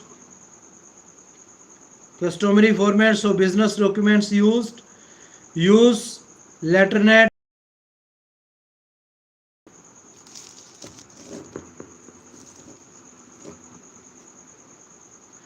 use internet for information, learn names of major political leaders, sports figures and other celebrities. Some of the things you might be required to handle: Laotian protocol, conduct hours for attendance and spouses, on-site typing at administrative services, arrange lodging, arrange exhibit and display space, others. Role play number 1. Your company wants to organize a work-life balance day. The aim of the event is to get employees to see colleagues as people with real lives outside the workplace, and therefore to be more supportive, understanding and friendly towards each other. There is very limited budget and the event will take place on a normal working day without dramatically reducing employees' productivity during that day. You and some other junior members of staff have been asked to plan the events for the day. Hold a brainstorming meeting to plan the event. Role play number 2. Your company wants to hold a staff integration event to enable employees from different teams and work locations to get to know each other and build relationships. You and other senior managers meet to plan a budget for this event and to brainstorm ideas for the event. Brothers and sisters, dear friends, scholars and learners, you are listening how to attend the meeting and how the debates are handled and held, how the speaking skills are maintained while group discussion, meetings and in other type of debates, different type of debates. Next we will read presentation. Presentations is the process of presenting a topic to an audience.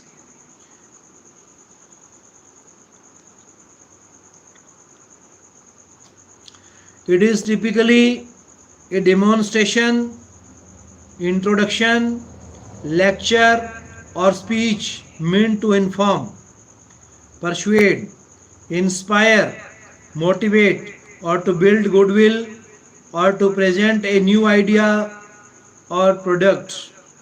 The formal presentation of information is divided into two broad categories: presentation skills and personal presentation. These two aspects are interwoven and can be described as the preparation, presentation and practice of verbal and non-verbal communication. This unit describes what a presentation is and defines some of the key terms associated with presentation skills. Many people feel terrified when asked to make their first public talk.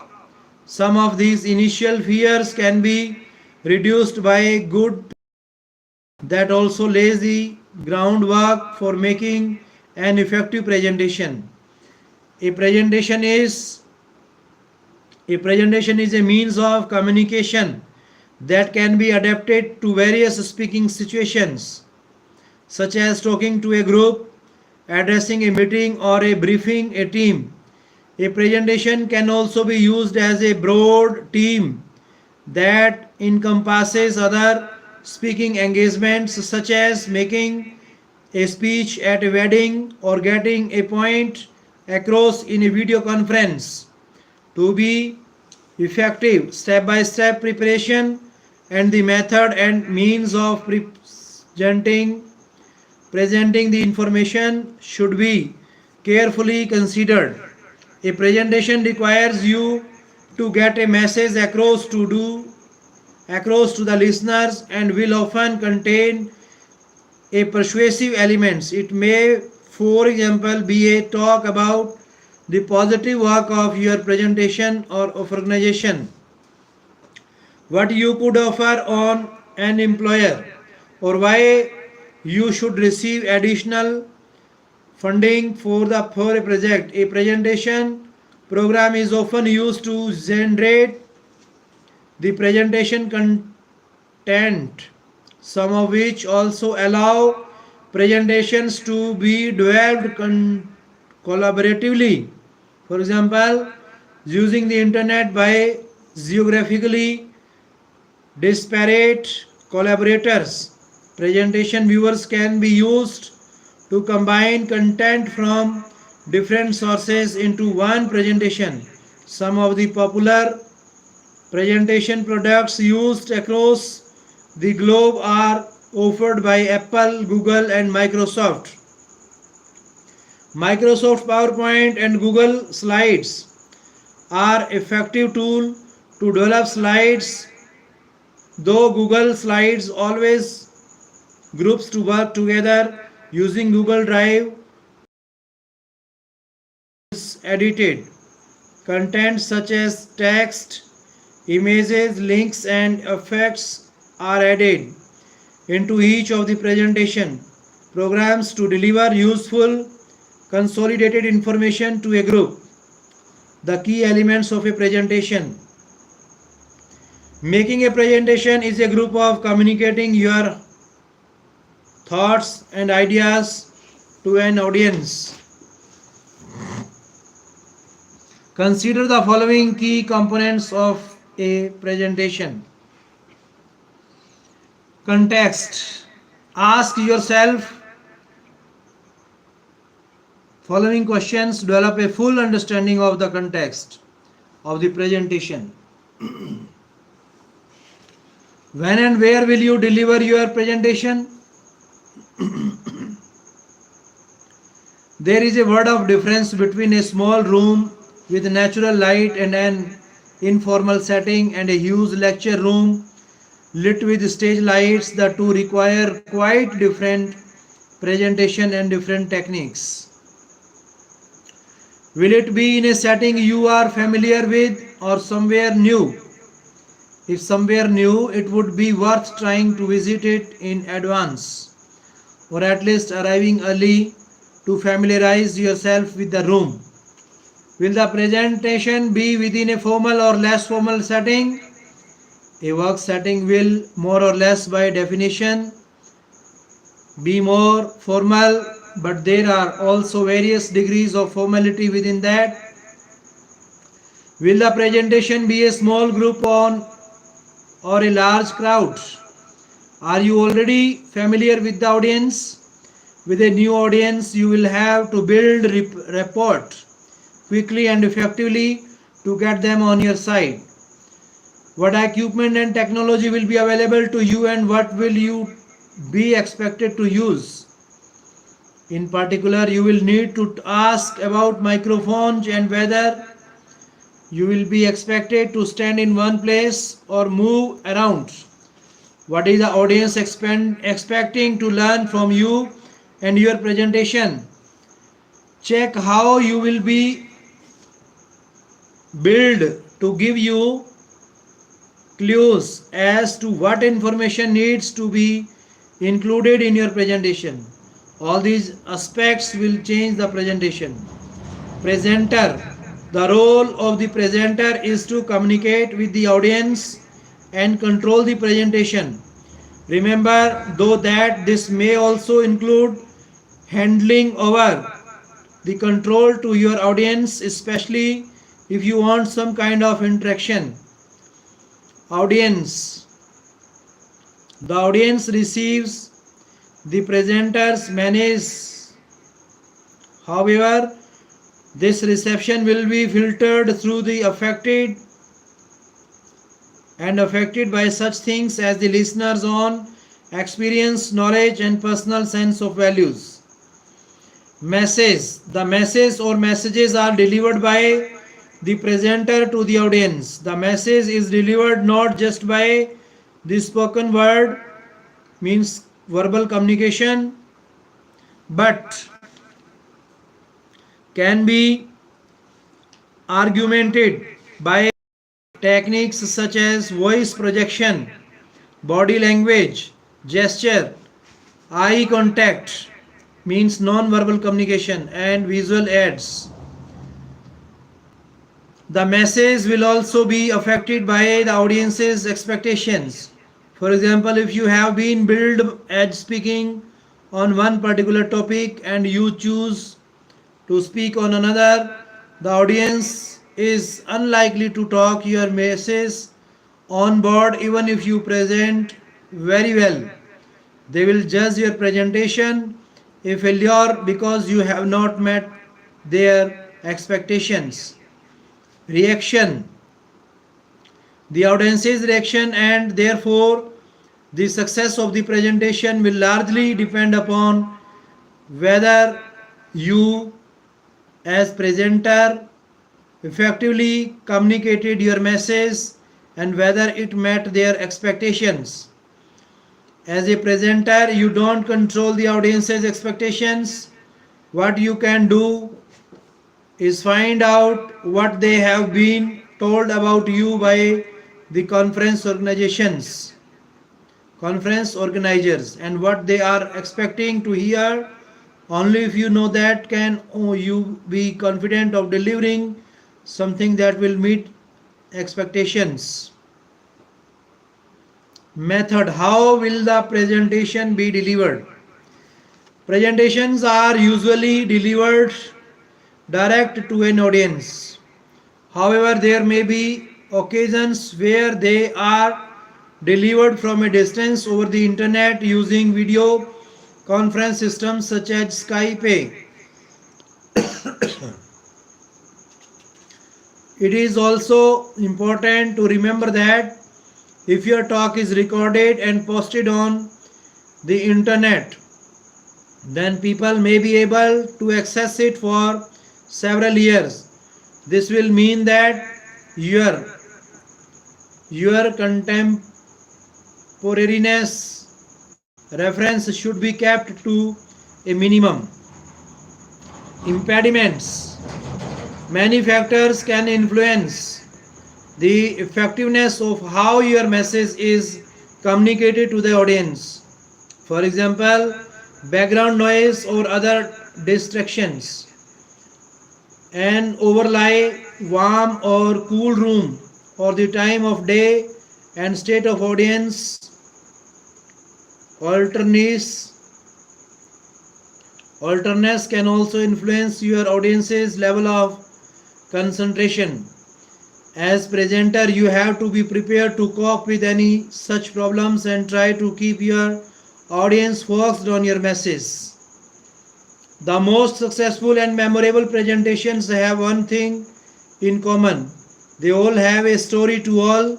No matter how many facts or charts need to be presented, incorporating stories into a presentation will keep your audience focused and intrigued.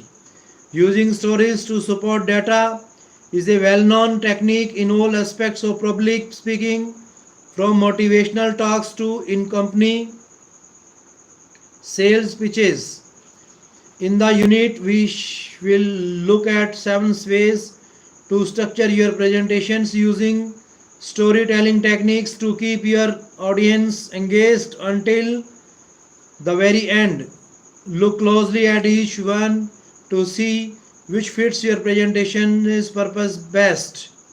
It is easier to separate the correct pieces before you start building, or is it better to search in a big bucket with mixed parts for every new piece you need? We are pretty sure you will pick the first option. In the beginning, it might seem like this option would take longer, but the opposite is true. The first step to a successful presentation structure is a brainstorm your ideas and combine them into a rough draft. But first consider the message you want to relay to your audience. The message, what is the message you want to convey with your presentation? A good starting point is to decide if it will be informative, entertaining, inspiring, or persuasive. In a business setting, you might want your presentation to do two of these things: inform and persuade. If you are a mindset coach for companies, then you might want to entertain and inspire. The main message should be easy to grasp from the title on your first slide. Think of an appropriate way to word what you want to give your audience in one or two sentences. This can, of course, be changed later, but having a preliminary title will help get your ideas in order for what comes next. Once you know which direction your presentation will take, it's time to jot all your ideas down on paper to create an outline and rough draft of all the points you will cover. What is the purpose of your presentation's message? 7 ways to structure your presentation. Now that the brainstorming and rough draft are out of the way, it's time to start structuring your presentation. This is the moment when we introduce the storytelling aspects into the equation. All the information you have gathered and organized in your rough draft now needs some attitude to really get your message to across.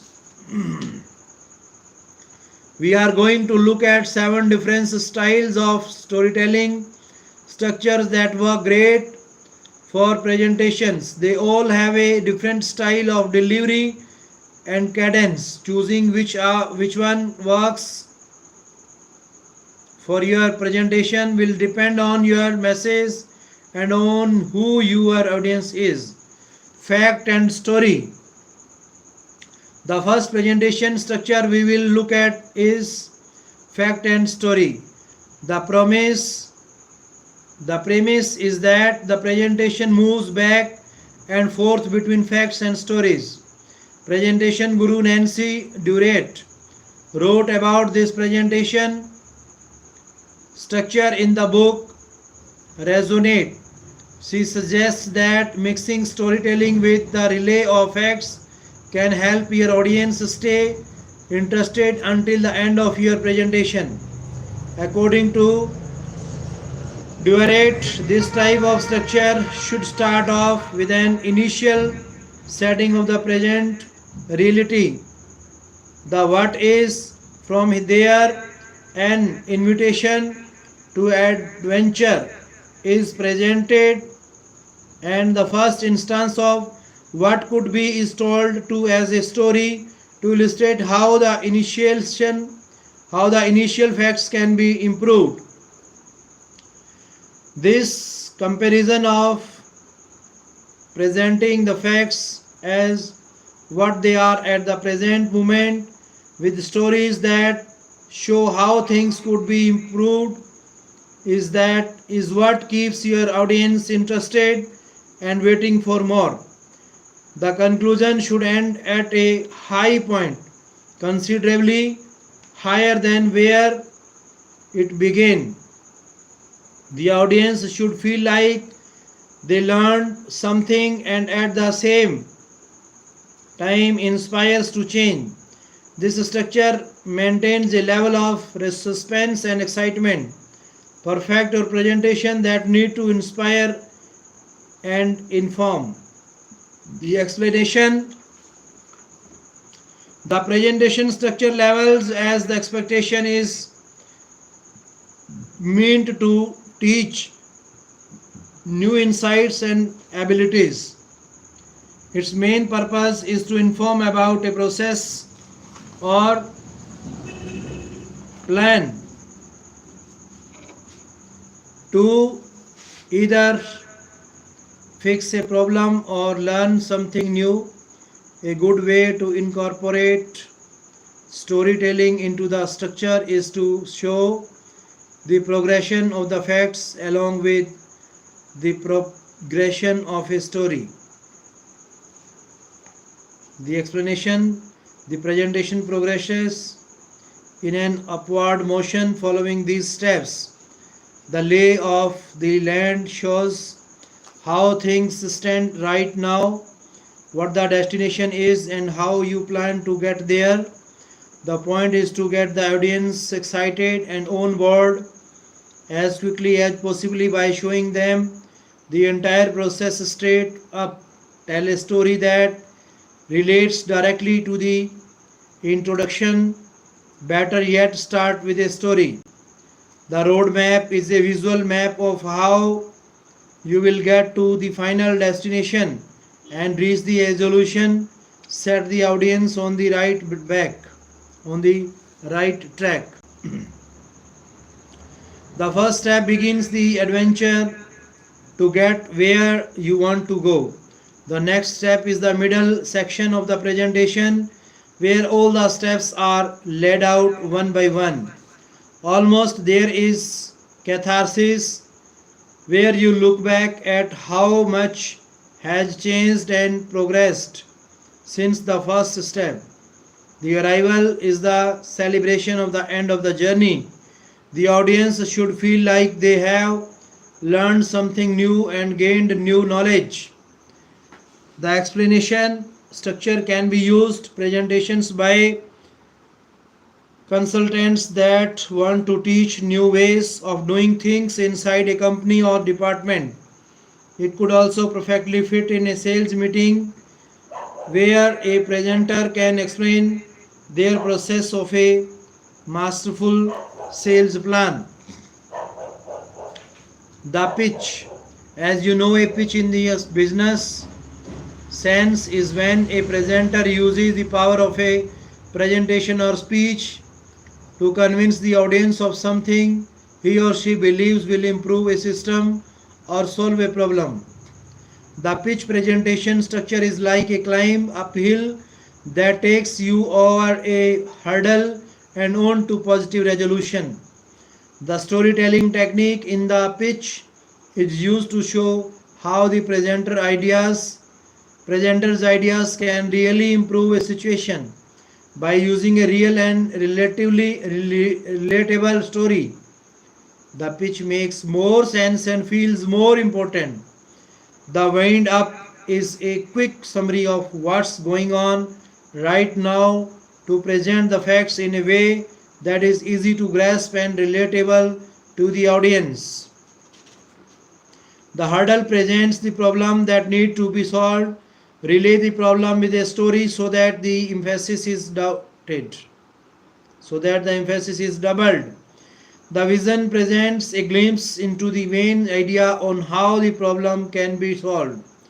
The option is the moment when two different options are laid out as possibilities to solve the initial problem. The idea is to give an average option first, followed by a great option second. If there have already been tests and experiments to prove these facts, then these comprise the story. The close is the point where the ideal option is presented as the best and only option.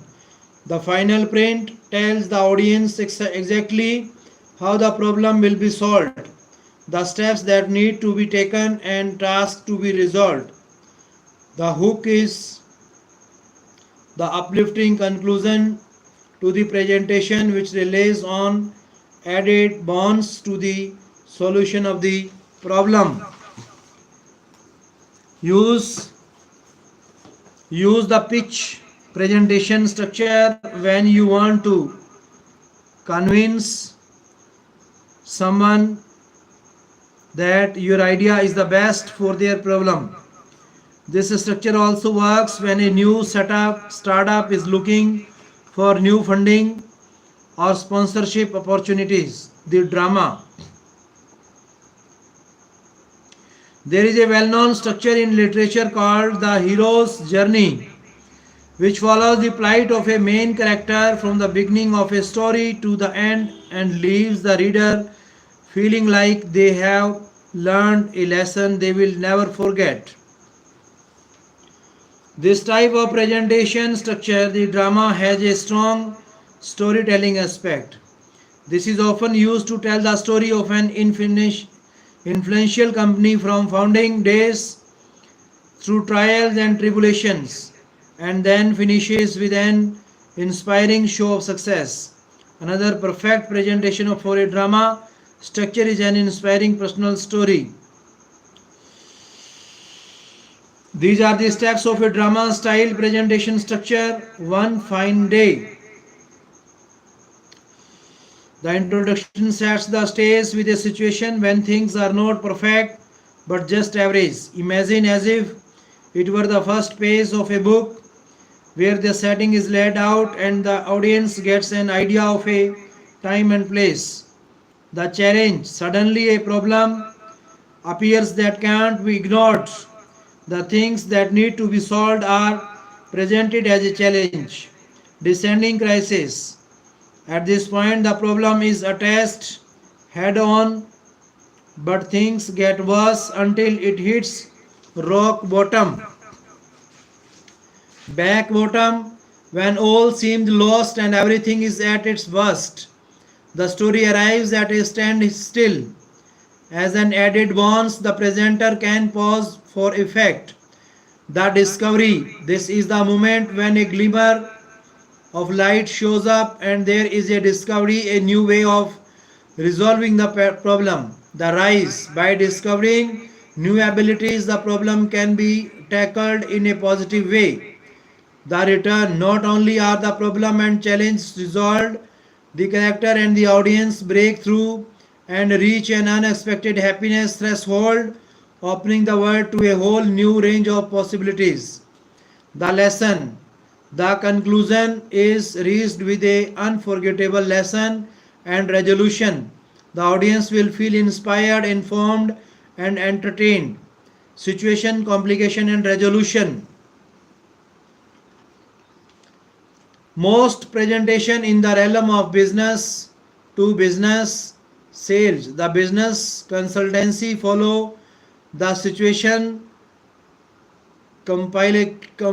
complication resolution structure. It is a three element storyline linked by the words but and therefore. The starting point is the situation where current conditions are shown in an unbiased and transparent way. The situation connects to the next step through the word but. So, brothers and sisters, you are listening about the drama.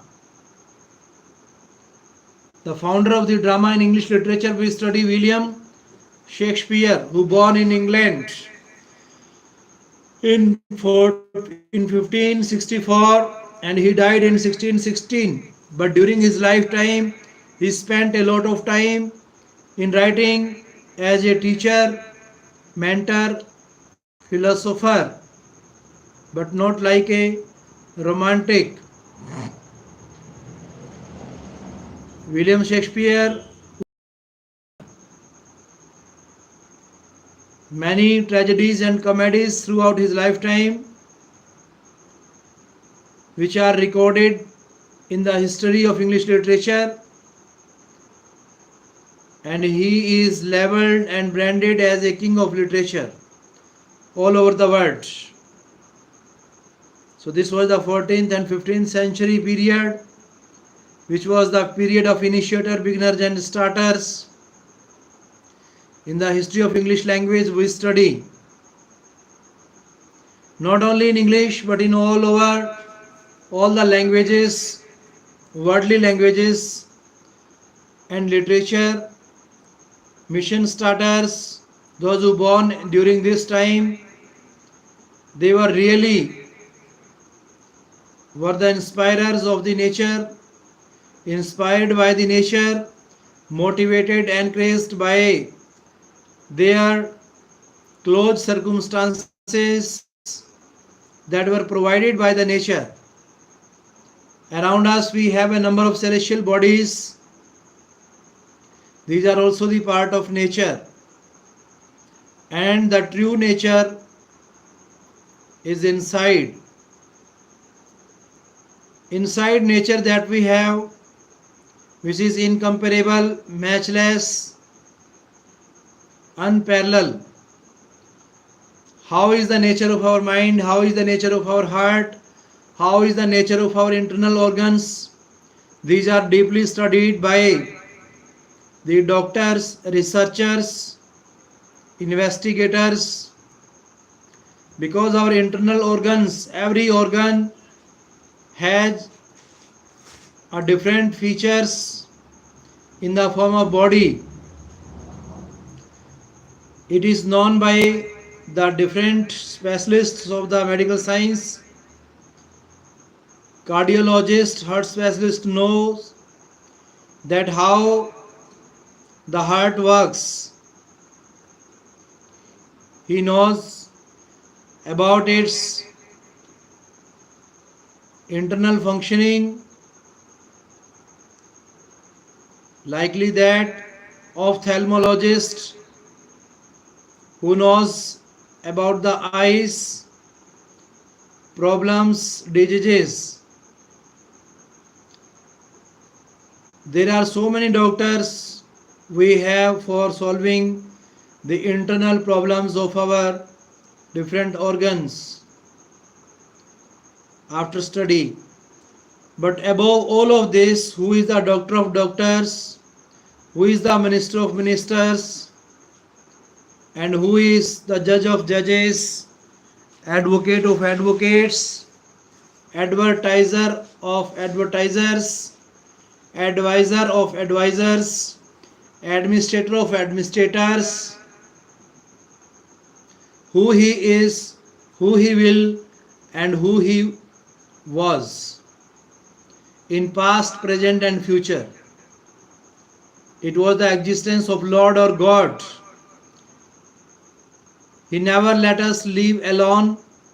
He always helps us in improving the standard of our speaking, reading, writing and listening. Even he helps us, imparts us, provides us the opportunities by providing the time, place and action of listening with 100% present sense of mind. If we are the true researcher, then as per the notion of Swami Vivekananda, we are to believe that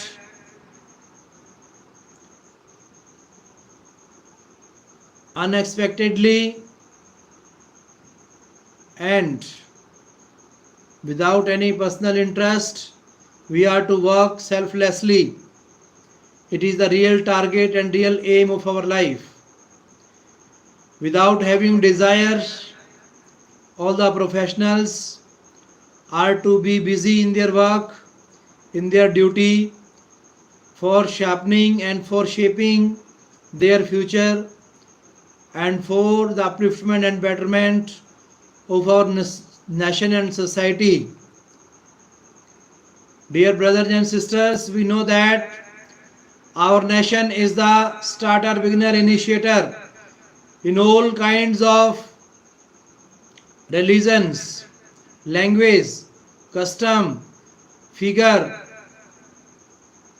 size, shape, manners, styles, everything is produced by the land of India all over the world.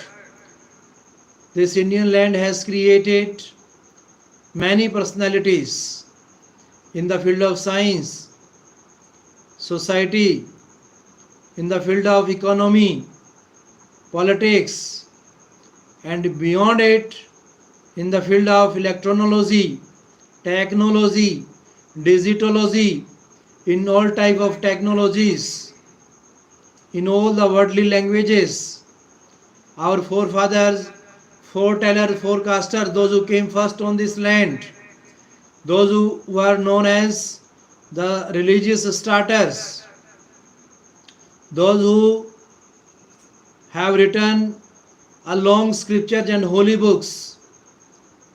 We read them, speak them, write them, listen them, and learn them for the betterment of our lifestyles. They give us, they tell us, because they spent their whole time with nature, and nature was familiar with them. Nature was near them as a family member. Nature nurtures them like a mother. Nature treats them like a doctor. Nature plays multi-dimensional, multi-sided, multifunctional role.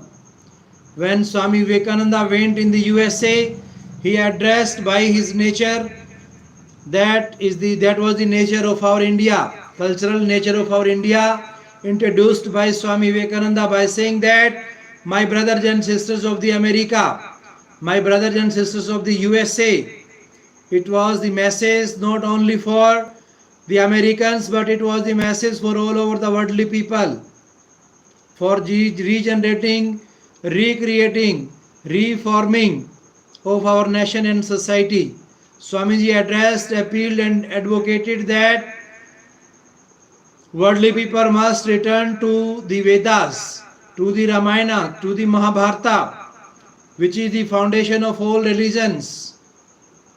So it was the strongest message, highest thought of Swami Vivekananda, which created evil in the mind of the people, those who were present in the religious conference, all doctors, discoverers, and researchers, those who were available at that time, they stunned by listening the voice of Swami Vivekananda. It was the so magical, musical, and majestic voice which recorded, and it kept upheaval in the minds of the listeners. So brothers and sisters, we should never forget that success means not the destination. Success means continuity and regularity. Swami Vivekananda rightly addressed about this success, that if someone wants to get success, he should do the work unrelentingly, unceasingly, unstoppingly, without stopping at any platform and station. A man must try to go ahead by creating, by generating, by operating something new and better in his life. So it was the great message which was broadcasted by Swami Vivekananda. He addressed further that value of oneness, equality, and unity. It is the one which can bring revolutionary and visionary change in all the fields of our nation and even in the world. It is the one that is very important, because it was the power of one in Germany as Hitler, in Italy and Germany. In both these countries there were two persons only, Hitler and Mussolini. They created upheaval. They started a great World War in the 1938 by their tyrannic and dictatorship. How the negative thoughts can bring revolution in doing something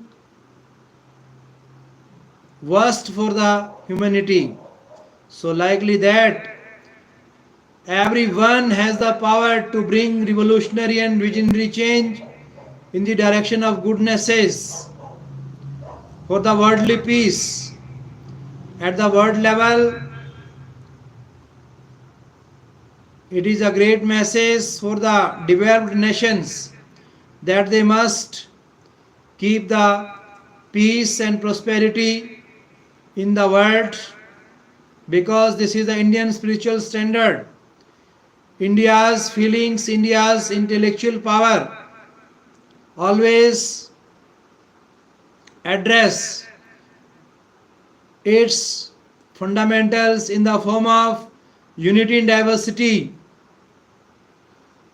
So by the spiritual standard, India presented itself in the form of collaborator, and it played a role of mediator for pacifying their revolutionary countries. Developed nations, those who are fighting each other, they are creating and they are harming intolerance. In all the holy religions, holy books, it is said that our body is the temple of God, heart is the seat of God. Soul power, spiritual power is the only source that can give us success in all the fields. It is the message from our present Prime Minister for the worldly people that they must recreate, regenerate, reoperate skills, manners, talents in the different fields. And it is only the presence of nature that can give us, provide us, help us being friendly and familiar with our surroundings. Today we are using internet, Facebook, Instagram, YouTube, Google websites. These are very speedy and powerful for broadcasting, for spreading the information everywhere. If these are so speedy, which are made by God, then how is the maker of these all facilities? If these are faster and accurate, these are believable. And how believable is the power of maker? Who is the maker of this mind and who is the maker of this universe, of this creation? Man must know this thing. It is man's first duty. He or she is special on this earth. Everyone, whether who has come in the form of male or female, it doesn't matter. Man or woman doesn't matter. But soul does matter. Soul is common, general in all the human bodies. Our soul's aim is to achieve salvation, is to get rid from the cycle of birth and death, from the differences, from the opposites. So dear brother and sisters, we are to associate ourselves with the repetition of holy words of God. And these holy words of God we listen when we sit in any religious place, because the truth and the most sacred place is our body, which is made by, prepared by, constructed by only by the Lord or God Himself for revisualizing, for reuniting with that super spiritual power, man must try to spend his time in doing meditation. Meditation is the super medication. In all the branches of medical science, Ayurveda, naturopathy, homeopathy, allopathy, in all the branches, it is known that our self-confidence is the sole power of success. When a patient reaches at the height of, in the verge of death, then ultimately doctors also pray to God for the goodness, wellness, well-being of that person or patient. So if we do meditation in the peaceful hours, then sometimes we may accept it that we are free from the foundations and diseases, and our soul has become free for highest flight in the sky. It can be possible only by doing meditation. Our forefather, foreteller, forecaster, messenger, doctors, scientists, engineers, all know this thing. Ministers know this thing, and they do practice. Thereby they handle their duties well. So for the youngsters, for elders, for our forefathers, for our children of the nation, must think that if someone is weakened by his physical power and mental power, he or she may have strongness in the spiritual power, because the spiritual power is the topmost power of the world, which India has, every Indian citizen has, and which can be proved by the constructive works in all the professions, when every Indian will devote and dedicate for doing better, finer, nicer, greater, for bringing shape, size, figure and different qualities in their different professions. All the professions that we do, they have their own importance, because behind the profession there is a strong intention, a strong feeling works, strong spirit works, and that spirit is very common in all the professions. Whether someone is minister, or whether someone is master, or whether someone is man. So dear brother and sisters, we have to understand this concept of manliness. Our birth on this earth only for to do better, nicer, finer for the welfare of our society and nation, personally, professionally, mentally, emotionally, spiritually, in all the fields that are related to our individuality, and collectively we can reform our society, nation and our community by good deeds, by good thoughts and words. Brothers and sisters, we are the strong believer of our pranayama, yogasana, dhyana, meditation. It is only in the pranayama that helps us in improving our different type of diseases and evils. It's the traditional and ancient structure that was provided by our forefather, foreteller, forecasters, those who were the nature lovers. So we never feel frustrated desperate, and we should never feel inferior in any field, because the presence of Lord is always with us. God himself says that he does exist in air, fire, soil, sky and water. And where there is no presence of air, fire, soil, sky and water, even God does exist there.